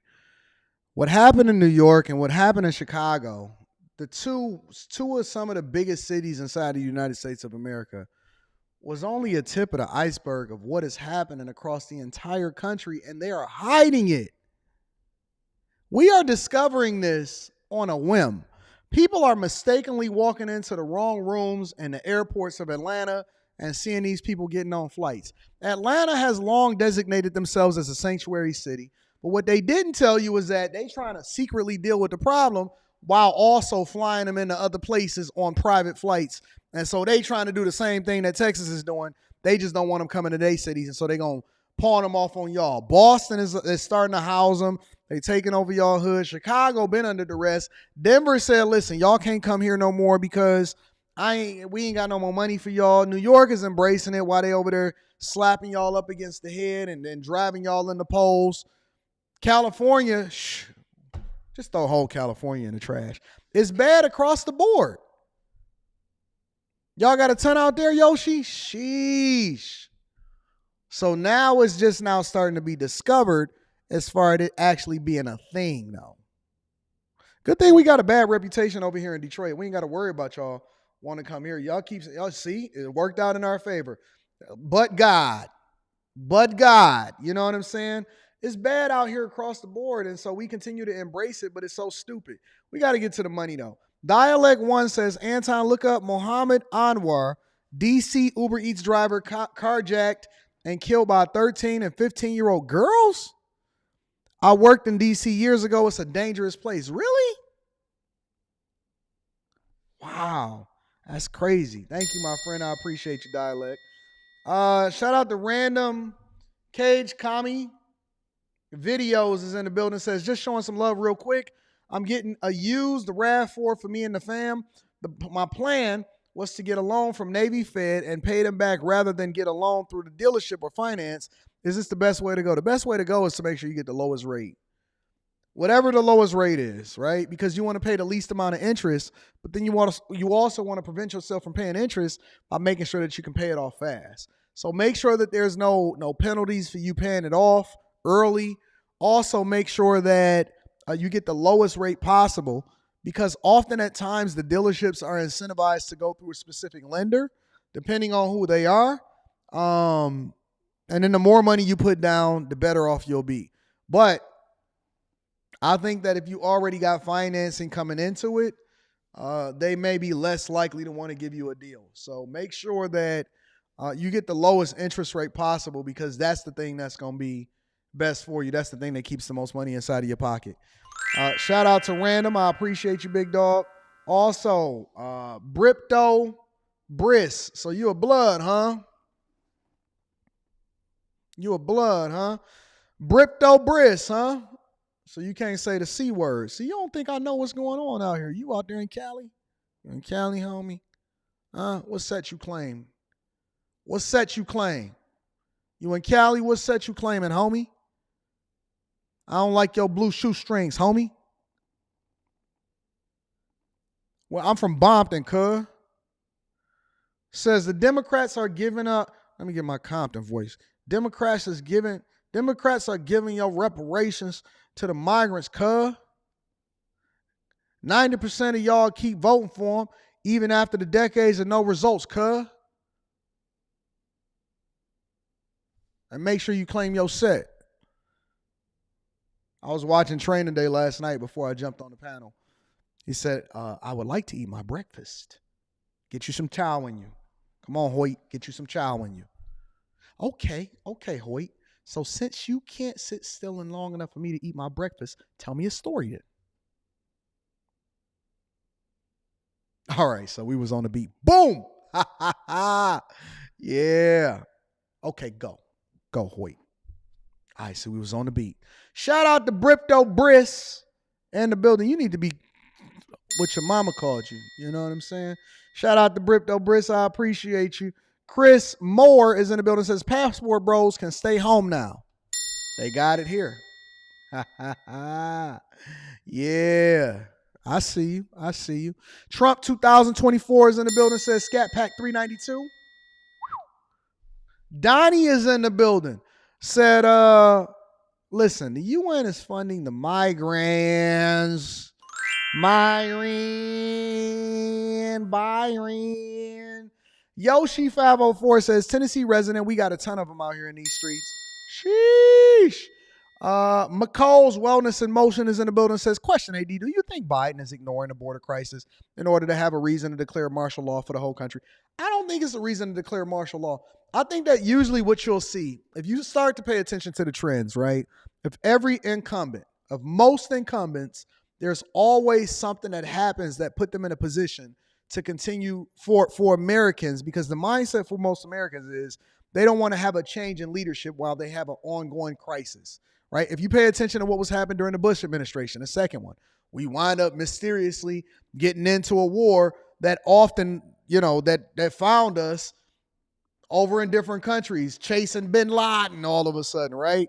And what happened is it put us in a position, and in my opinion, in my personal opinion, that made us want more stability as far as our current leadership, even if we didn't think that he was doing a good job, which allowed for them to actually be in a better position to take advantage of what was going on out in these streets, man, because we wound up voting them in for a second time. As a country, we voted them in for a second time. Same thing happened with the Obama administration. I believe it's the same thing that's happening with the Biden administration. I think that there's ways that they manipulate us to focus on things and to subconsciously program us to pay attention to what's going on and want stability versus wanting the right thing. So I believe that I don't think that there's ever going to be a martial law. I think that there's always going to be people that manipulate us and our feelings in order to get them to vote for the way that we voting for them. Tyree X says, if Biden loses, the Dems are going to push for Maryland Governor Westmore in 2028 to be the next Obama as president. I don't know nothing about Westmore. I'm going to have to research him. So many politicians. Civlap says, NYC and Chicago were just trial runs. It's released the Hounds times. So you saying that they got the results that they wanted? Okay, I see you. Okay, Civlap. All right, y'all, let's get over into the money. We got to talk about these wrongful convictions, and then we're going to spin over and talk about a lot of these people, these insurers are going without insurance homes now. But we're going to get over into the money for these wrongful convictions, because not only are convictions, evictions, not only are evictions up across the country, they're up everywhere. In Atlanta, Phoenix, LA, Chicago, New York, all across the country, evictions are up. Let me repeat this for the people in the back. All across the country, evictions are up. All right? If you can, stay down. If you can, stay down, stay home. It is nothing wrong with having a roommate. Don't worry about what the general public is telling you that you need to go and get your own place. I can't believe you living with your mama. Listen, stay down, stay focused, leverage that money in order to continue to save and stack up so that you can then purchase the thing that you want and don't have to worry about finance. And you ain't got to worry about, I need to hurry up and get my credit up and all of that. You ain't got to do that. Just focus on doing the right thing. Stay focused, stay down for an extended period of time, then you'll be able to fly like a bird. You can fly like an eagle. All right. But on top of that, there's some unscrupulous characters, some sketchy characters that's out here in these streets, and they taking advantage of the people that can't even afford to do it in the first place. Before we get into this story, let me tell y'all something. I personally believe that being poverty-stricken is demonic. Demons live in filth. Demons live in poverty. It is a sin almost to be poverty-stricken. That means that you're stricken with poverty. Translation, you can never get out of it no matter what you do because of the decisions that you decide to make and the choices and the things that you subject yourself to. The mindset, it's almost like being given over to a reprobate mind. Well, why is it poverty-stricken, Anton? Why is it a sin to be broke? Well, one of the reasons that it's a sin to be broke, and I'm not talking about being broke as though, I ain't got no money on me now, but being broke as though I have no prospects, I have no way to get myself out of it, I'm literally just drowning, I am now paying the price for the long-term decisions that I made for the rest of my life, all of that. And the reason why I believe that is because when you're under duress, you make the worst, and I mean the absolute worst decisions for yourself ever. It's the reason why it's so easy to get people to take bad deals. It's the reason why it's easy to get people to finance cars for 108 years at a 24% interest rate. It's the reason why payday loans exist in more poverty-stricken places for people that need, because they know that you're going to take these 300% interest loans that you have to pay back on your payday, and you couldn't afford to take the loans out in the first place. We always make the worst decision for ourselves when we're under duress, and that's why I tell guys all the time, don't make an emotional decision when you're deciding to make a long-term play. You can go through something, you can have emotions, but don't let those emotions affect what you're going to do. Listen, poverty is the thing that got y'all crashing out and getting these long jail sentences because you're willing to risk it all. You'll risk your whole future for a couple dollars. People that have resources don't do that. They just, they could be bad people, but they're not going to make a bad decision under duress. As rent spikes, so does the number of evictions. That is leaving thousands of local families in our region with devastating consequences. As families fear being homeless, experts argue apartment complex and their attorneys are putting big cash in their pockets. First Alert 4's Chief Investigator Lauren Traeger continues her investigation, which began last night at 10. Well, tonight, the crisis and those holding power over so many.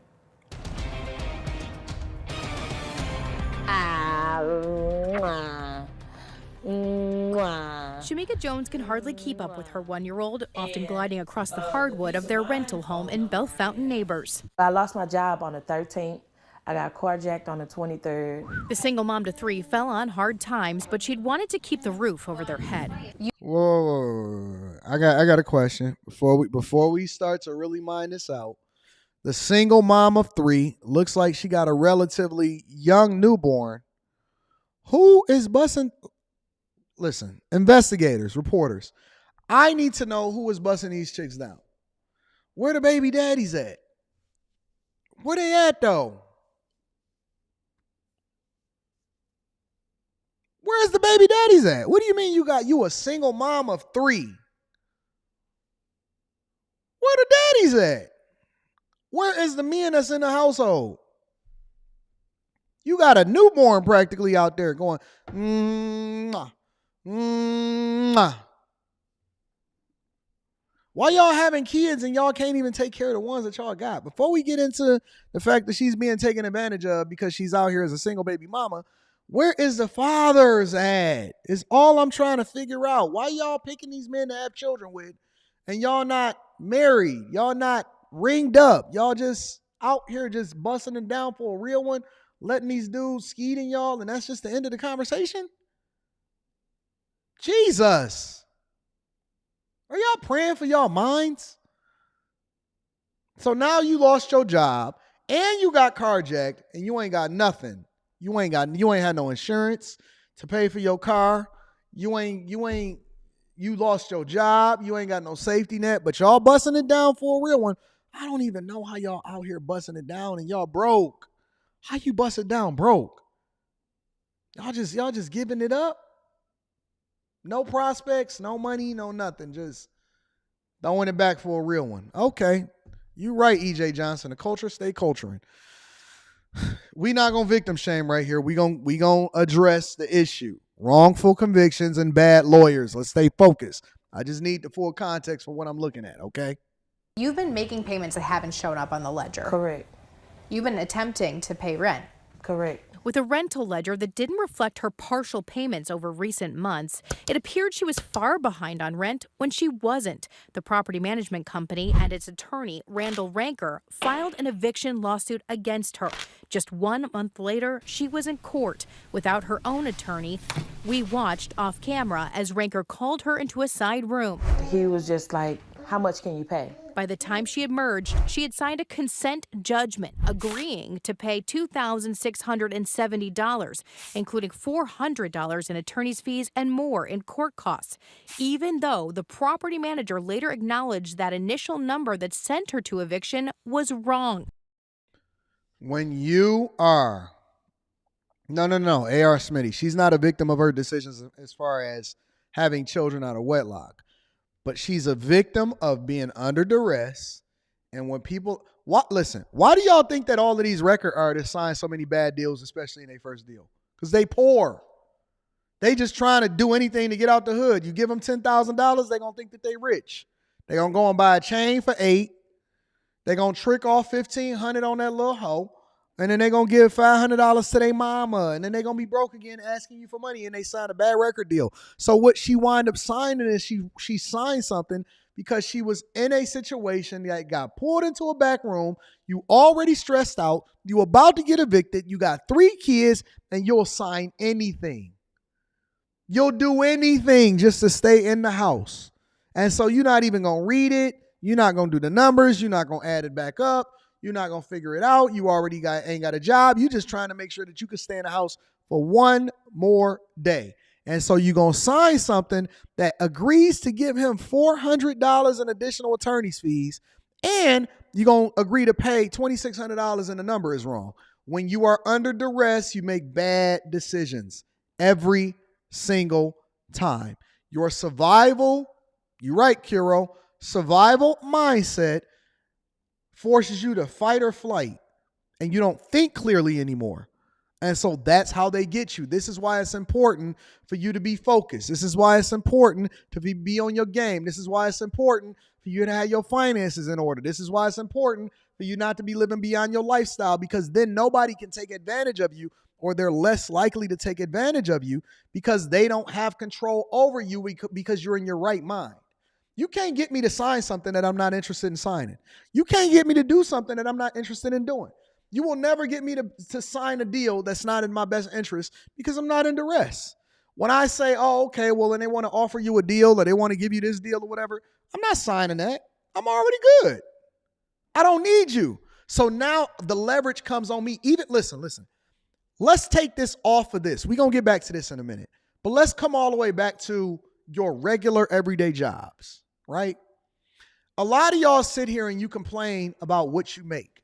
And largely, this is why I coach women a lot of times in corporate America, because I coach them and I teach them how to negotiate the best deal for themselves.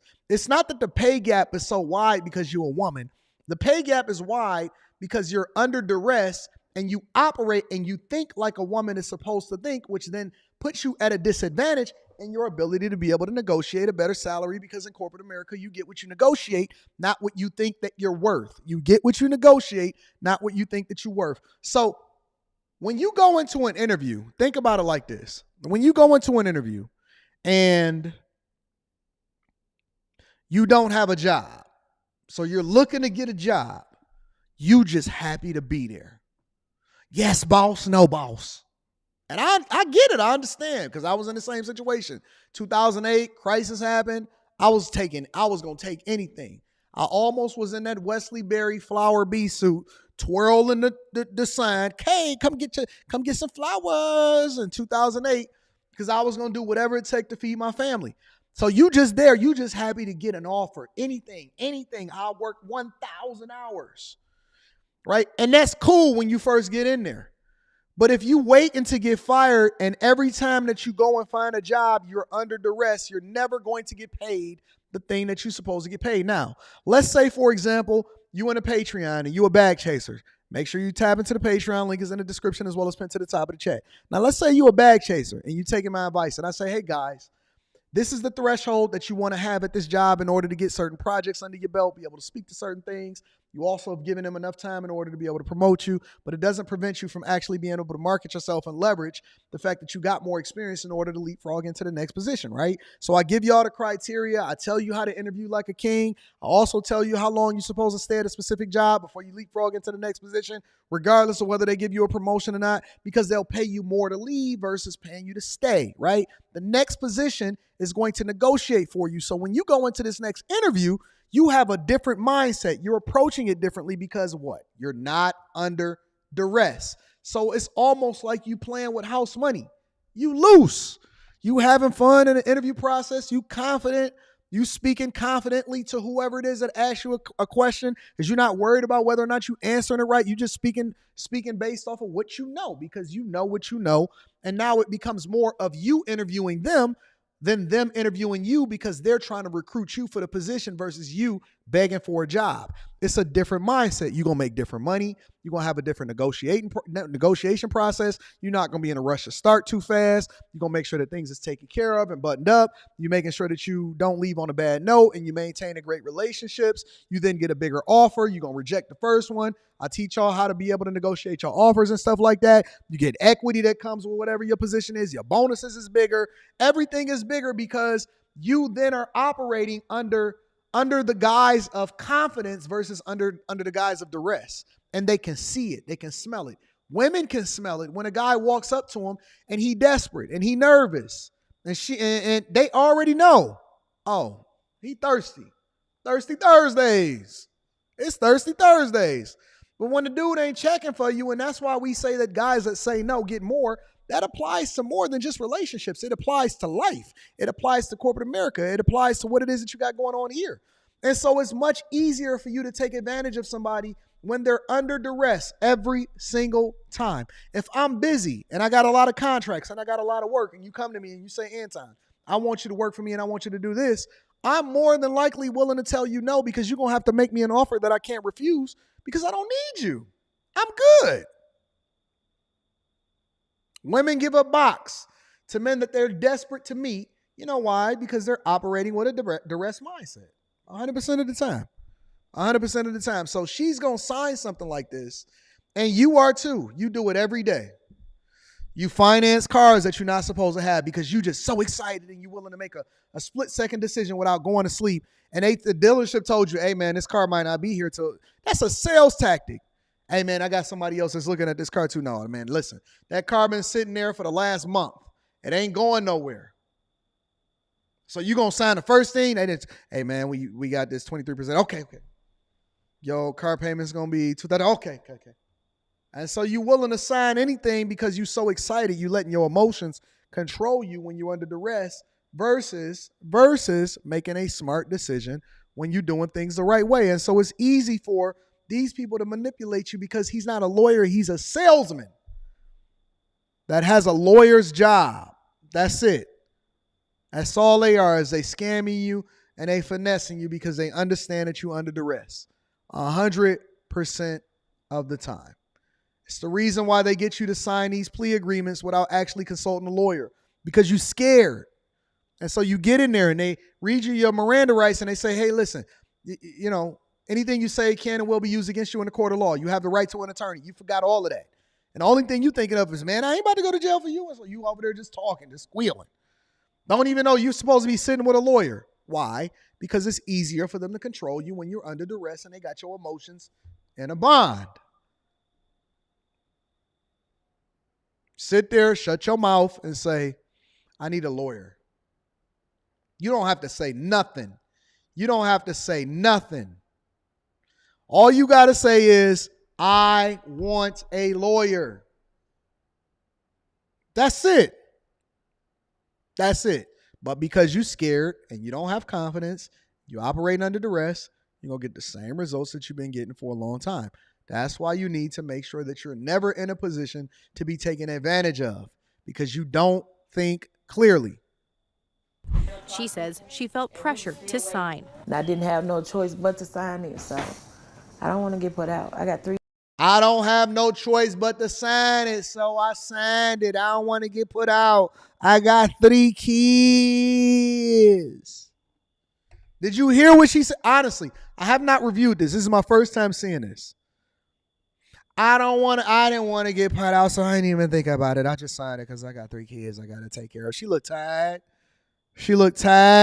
Her eyes is droopy. She got that ring in her nose.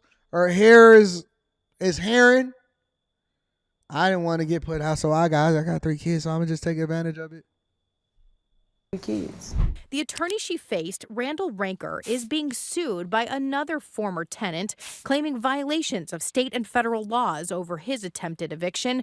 Ranker has denied the allegations. I think it's awful. I think eviction should be a last resort. Area experts like Robert Swearingen of Legal Services of Eastern Missouri say Shamika's situation and others is indicative of a much larger issue. Look at all of the people. Look at the people. Check this out. Shamika's situation and others. White man at the bottom. duress. Black man at the top with the Scully on, duress. Shamika, duress. Them two over there, all the way on the other side, duress. All of them are in the same position because they scared. They scared. Is indicative of a much larger issue. There are some landlords and some attorneys for those landlords that will file as soon as you're late. They might wait 10 days, and then they immediately file that rent and possession lawsuit. And it's an issue he says we should all pay attention to. It's extremely costly for all of us for people to be evicted. They end up costing social services, all kinds of other kinds of social problems that we all have to pick up the tab for. The problem, experts say, is this. The Princeton Eviction Lab has been tracking data all around the country. And in St. Louis City and County alone, they say more than 15,600 tenants faced eviction last year. 15,000 people in STL, St. Louis, shawty. Last year alone, the number is going to skyrocket this year, I guarantee you. In some months, filings trended much higher than pre-COVID averages, with evictions disproportionately impacting Black residents and women. Regionally, areas in the city and North County hit. Black women. Black women. Guess what they are? I hate to say it to you, but I got to tell you the truth. You know what they are? Emotional. Broke. Yet they will sit here and spin this narrative to you and say, no, women exponentially are buying more homes than men. No, they're getting finessed. They're getting finessed. Will they also tell you that a lot of these women are getting finessed? They're getting through out of their homes, that they're also under duress when it comes to their student loan crisis, that they can't really afford the homes that they're purchasing, but they're only putting 3.5% down because they're getting finessed? They won't tell you that. You know why? Because they want to continue to sell you the dream. Black women are the ones that are getting destroyed the most statistically. This is not my opinion. This is the facts. These are facts. You are not safe out here on your own. You are meat to everybody. Renters, migrants, every single person that you can think of. You are meat. Hardest. There are fewer mom and pop landlords, experts say, with a shift to corporate property management that gives less grace to tenants when they fall a bit behind. And rent overall is going up to a typical $951 a month in the region, out of reach for so many with few options of places to move that charge less. And they're desperate because they don't know where to go. Did you hear what he just said? They're desperate. They're desperate. Look, I was at the gas station the other day. Some of y'all actually seen that vlog. I like the vlog. Sometimes I'm calling it Gas Station Chronicles. Whatever, right? I'm at the gas station the other day, and I see this bad little chick, bad little white chick, right? And I'm vlogging, but you know, I just do it all in one take. So I'm sitting there vlogging and I'm talking. And I say it on camera. I say, yeah, man. Matter of fact, you know what? I say, yeah, man, this, you know, that chick she out here in these streets, but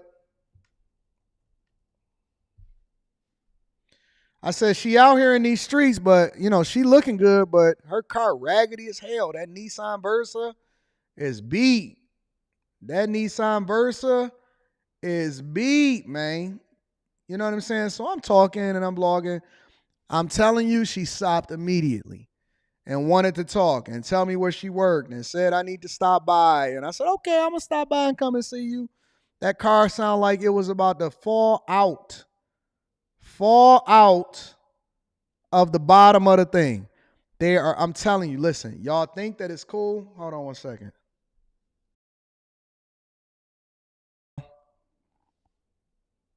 Hey, this is Anton. What's happening?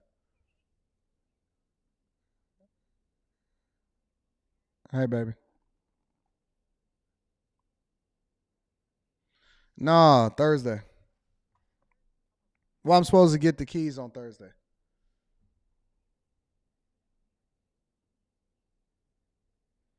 I'm gonna have some stuff taken in on Thursday, and then I'll have some more stuff probably shipped in on Saturday or something like that. I don't know.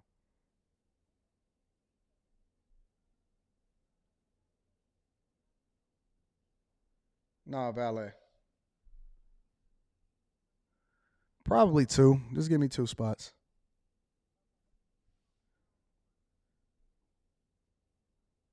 What's the additional cost? Yeah, that's cool. You said what, baby? You like breaking up a little bit. I don't know why. Huh? No, no, no, no. No pets. No, no, no, no, no.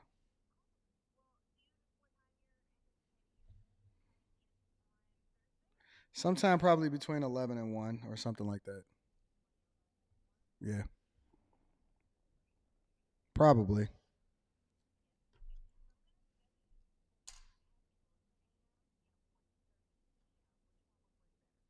11 a.m. is cool. All right. All right. That's cool. It was nice running into you today, love. You was great to meet you. I can't wait to be able to for you. All right. Cool. Thank you. Bye. But yeah, sorry about that. Taking care of business with regard to the new spot that I got up the street. I had to go and check it out today, and it was all beautiful. It's gorgeous. You guys are gonna absolutely love it. But she was under duress, man. She was absolutely positively under duress, and I was just like, yo, it must be really, really, really, really, really, really bad out here in these streets, considering how under duress it seems like women really are. Like, when you see it in real life and the fact that they got to get multiple different jobs and they got to do all of this stuff in order to ensure that they're going to be okay and stuff, it hit different. It absolutely hit different. It doesn't make sense for y'all to want to be on your own in order to try to prove to us that you're going to be okay on your own when you shouldn't be in these spaces in the first place. Look, I mean, you don't believe me, but we'll pull it up.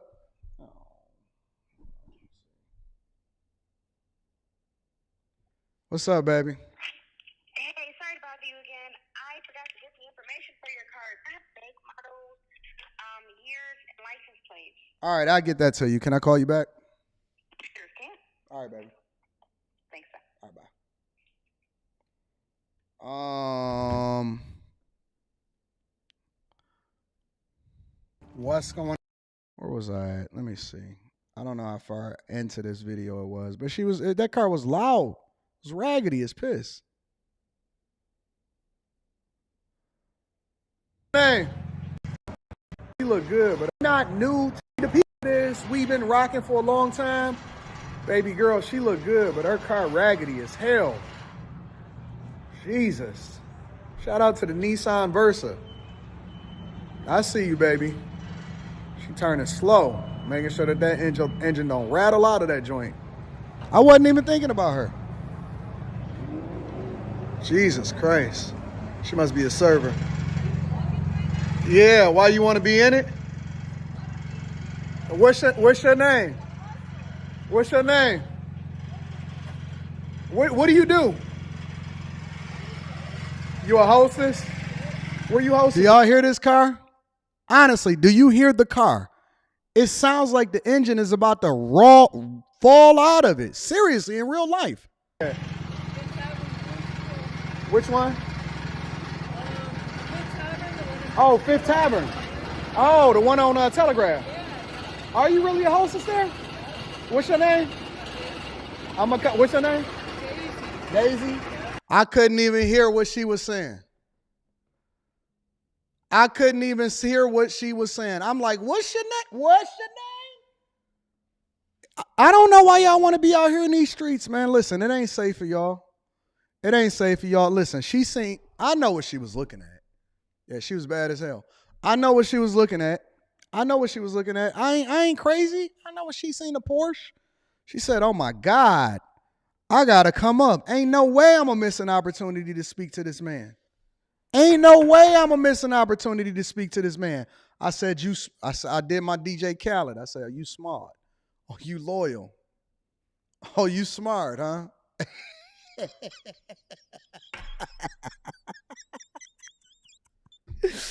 Oh, you smart, huh? Oh, you loyal. I got you.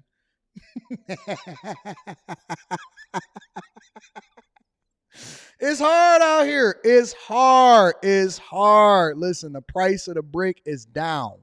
The price of the brick is down. I mean, way down. Red team going down. Is way down. Think the brick is bricking? It's not. It's all bricked out. Let me get into the super chats. I'm sorry. I got a little distracted. I just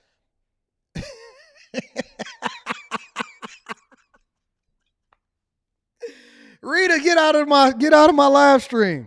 Leave my live stream. Leave. Be gone. I got this thing with Rita. And when I do like this, I closed her words. She'll be talking junk. Take it off of her mouth, put her words on the ground, stomp on them. That means she can't talk for a little while. So I've just muted you, Rita. Regime says that chick, the chicks these ninjas be rawing out. Pookie's friend Ray Ray says she has kids with guys like me and wonders why her life is in shambles. The wealth building journey says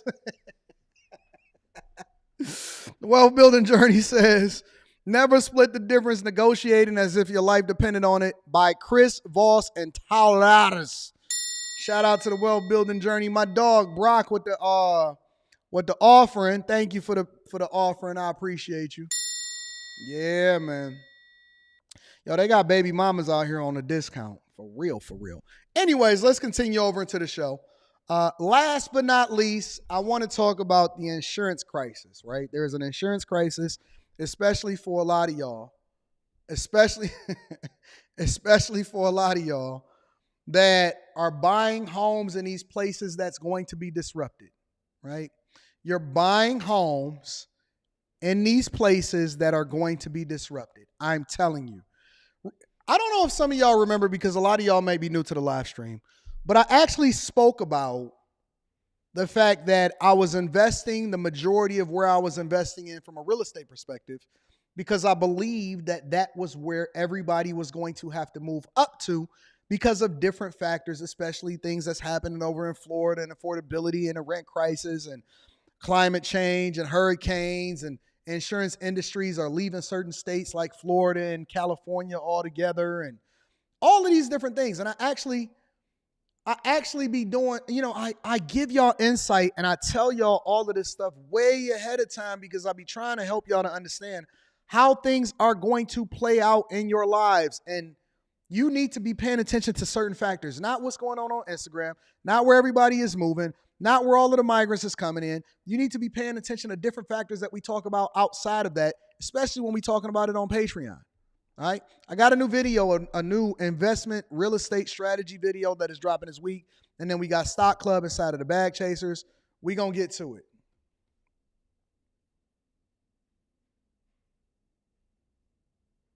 Shout out to Splash Spotlight. Look like y'all all starting to get together. Nissan Versa that sounds like a BMW M3. Let's get to it, y'all. Last subject, and I'm going to get y'all out of here for the day. Love this house. It was our dream house from the beginning. We even thought it was over our heads, but we just worked really hard and made it become our own, and I love it. I have my horses here. I have a 100-pound tortoise that I saved. So yeah, I just love it. It couldn't be more perfect for us. Save the turtles. But Allstate, who insured Darlene's house for 18 years, recently sent her a non-renewal notice. You can't just say after 18 years of being okay, all of a sudden today you're not okay and that's it. Home insurance company. Oh, y'all didn't know insurance companies was a business? Y'all thought the insurance companies was there in order to serve you. No, insurance company is there to serve the shareholders.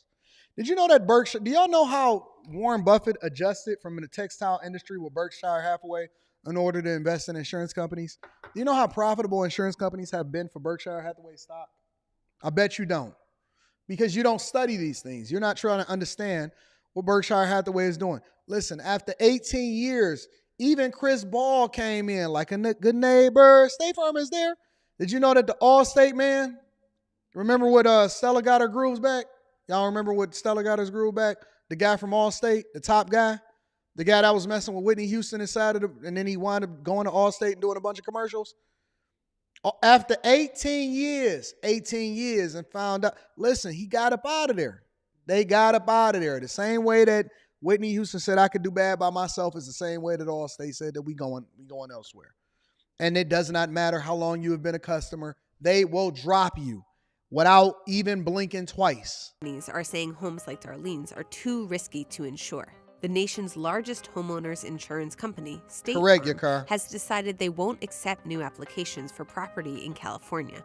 If you are in California, not only are they dropping customers that they currently have, they are walking away from the possibility of people even being able to get insurance in the first place.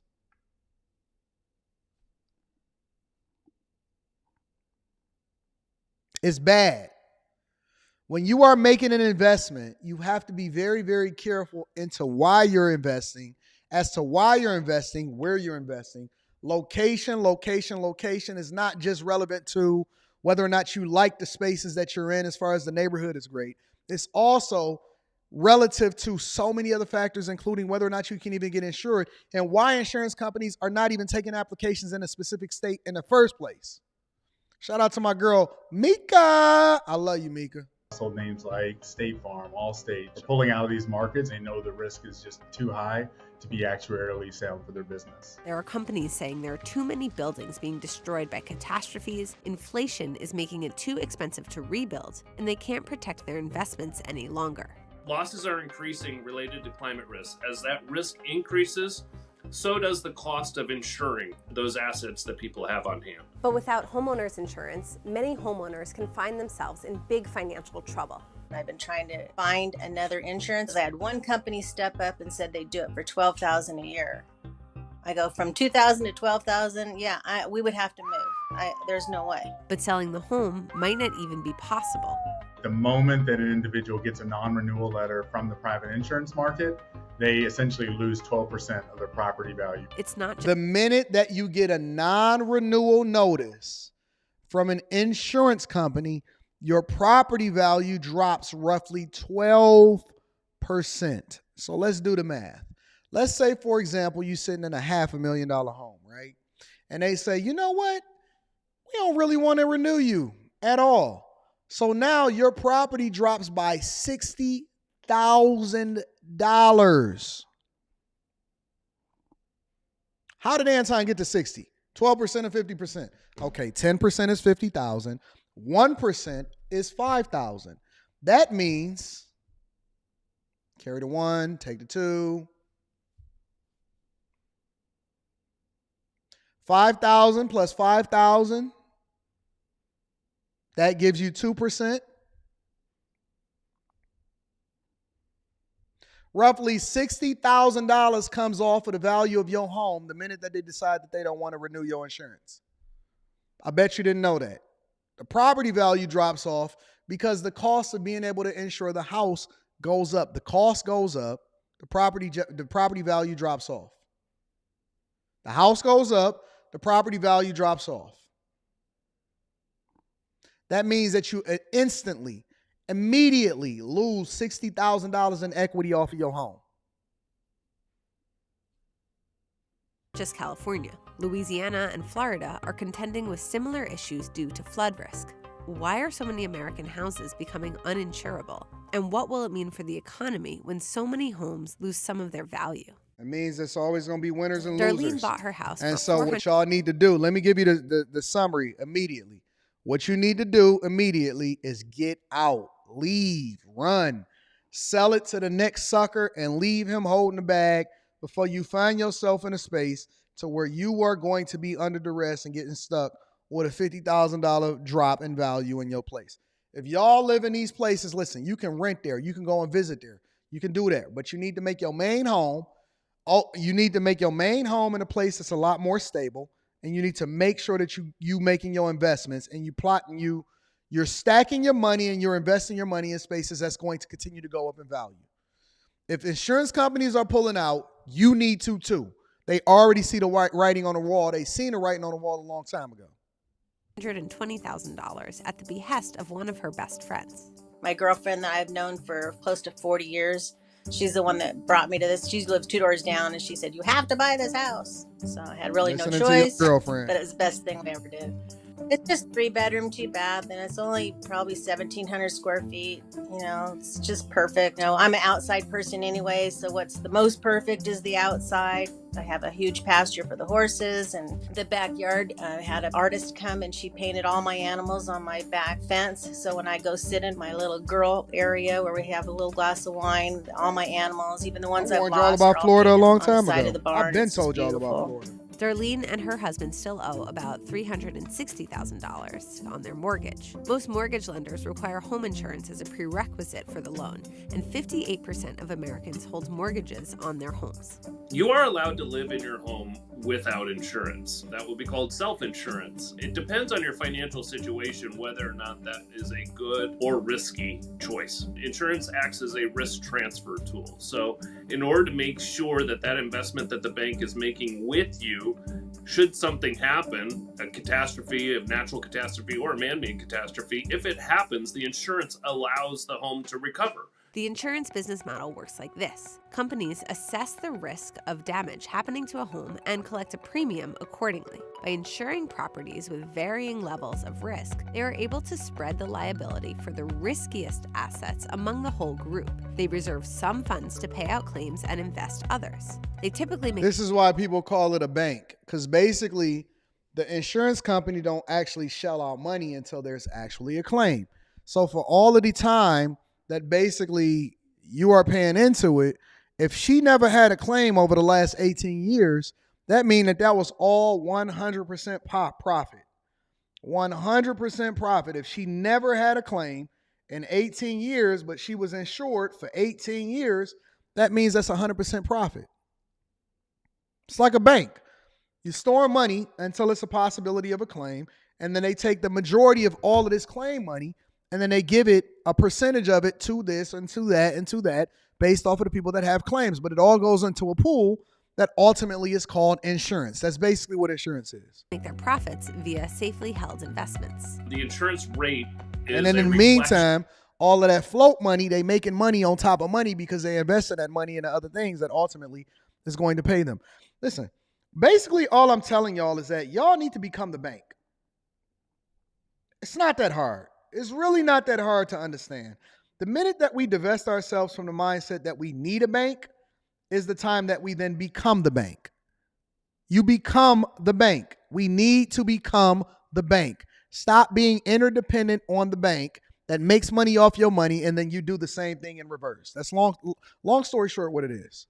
Of the risk. Insurance rates are the effect of the risk, not the cause. So the insurance company, in order to operate its business as it should in a profitable manner, needs to do what it can to get those insurance rates to better reflect the risk. Yep.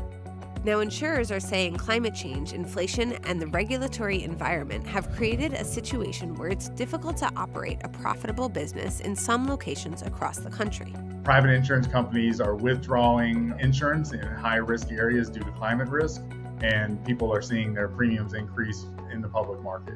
Every state has seen an increase, but 12 states have seen their average premiums more than double. The insurance is regulated at the state level. Some researchers refer to aspects of the regulation as premium suppression, which may result in climate risk not being fully priced into the market. For example, look at Prop 103. Proposition 103 in the state of California was something that was passed all the way back in the 80s. In California, due to the regulatory policies, essentially don't allow climate to be included in the calculation of insurance premiums, but they also say... Yeah, well, they don't care about what you think in California because they're going to do the thing that's in their own best interest, not what's in your best interest. Listen, this is what it comes back down to, and this is what you guys need to understand. When you're deciding when you want to live or where you want to move or where you want to buy a house, there's other factors that you need to take into consideration, because if you are spending that amount of money and you ultimately are going to be paying for the house 3 times over because you got a 30-year mortgage, then you need to be very, very careful about where it is that you park your money. Your home is not always a safe investment, ever, especially the home that you live in. Think outside of how you feel in order to make an informed decision on where you need to invest your money. All right. That's largely what it comes down to. And y'all need to be very, very careful of how it is that you allocate your resources. Let me read some of these super chats and then I'm going to get y'all up out of here for today. Shout out to the car concierge in the building. Says, did you know they are not offering full coverage on Kias because of the break-ins here in California? California. I don't even know why anybody still live in California. That's crazy to me. Full time? Shout out to you, car concierge. Andre, shout out to my guy, my dog. Andrea, love crossing borders. Super chat said, Ton Dog. 68% of Americans are afraid to leave their home city ever. They would rather take a loss than move to a better location. By the way, I got my dual citizenship. Can we get a round of applause? I got my dual citizenship today. Passport bureaus for the win. I was up there defending y'all last night. Shout out to my guy, Andrea, love crossing borders. Make sure y'all go and check out their channel. I recently linked up with him over the weekend in order to do an interview, and it was awesome. It was absolutely awesome. Listen, I want to talk about Asians being the highest population of people that are crossing over into the United States of America, migrating into this country illegally tomorrow. I want to bring a couple of different people over to the front of the congregation. We might even address a little bit that goes on with Tiffany Henyard. You never know. But the one thing is for sure, and the two things is for certain, is that this is by far, without a doubt, the greatest live stream show on the face of the planet. Make sure you get your Teach Henley 30% off your first order plus a free gift. Also, on top of that, make sure you tap into the Patreon. Link is in the description. We got Stock Club this weekend. It's going to be popping, as well as pinned to the top of the chat. Also, let me make sure that I address these because I want to make sure that you guys get all of your credit. Shout out to Charles Pratt out here on Cash App. I appreciate you, big dog. And Lashad Tooks with the 2-ball. Yeah, we're going to get into it. So we got after hours tonight. That should be popping. I'm looking forward to it.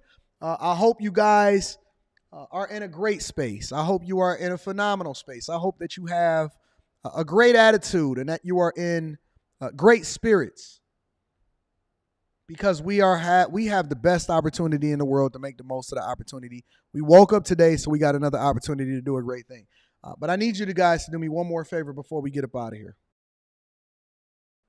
Make sure you share this with your family and friends. We don't want to be successful by ourselves. Don't be dusty.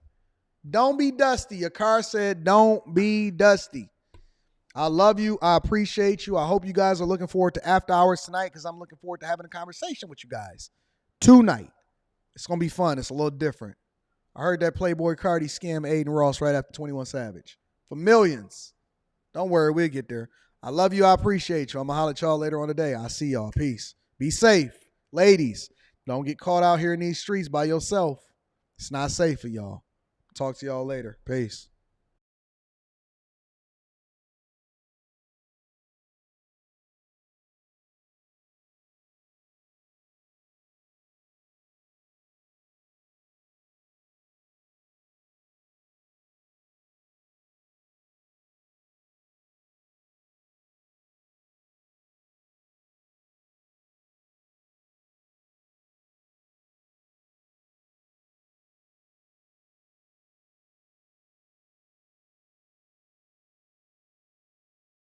One more thing before we get up out of here. I know a lot of people left, but I want to talk about one more thing. Well, I want to talk about one more thing.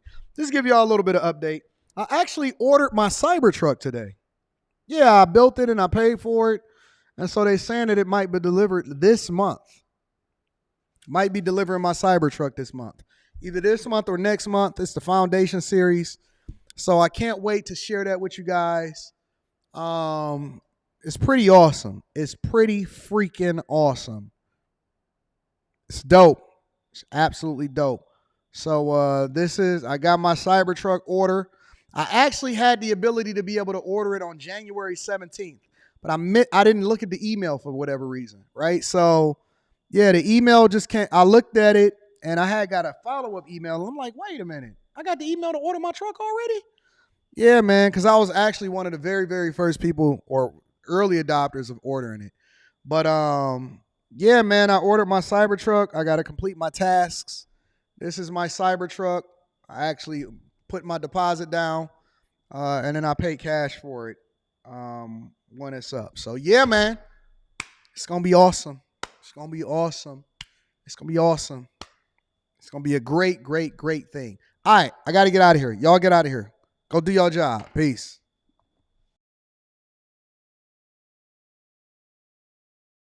How much was my truck? My truck was, oh my God, y'all got me keep coming back. Okay, Megan, this is what we doing today. My truck was, hold on, I'll tell you exactly what it was. Let me see, maybe I got it on this phone. My truck was, you know, I got the receipts.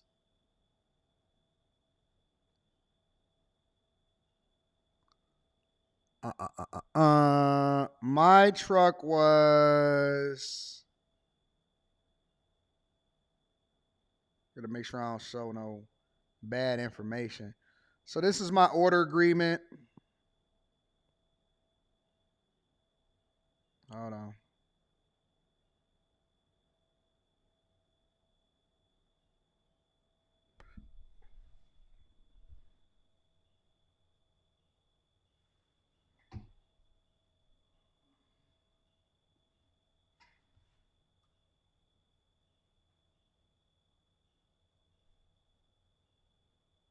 I don't know if you can see that.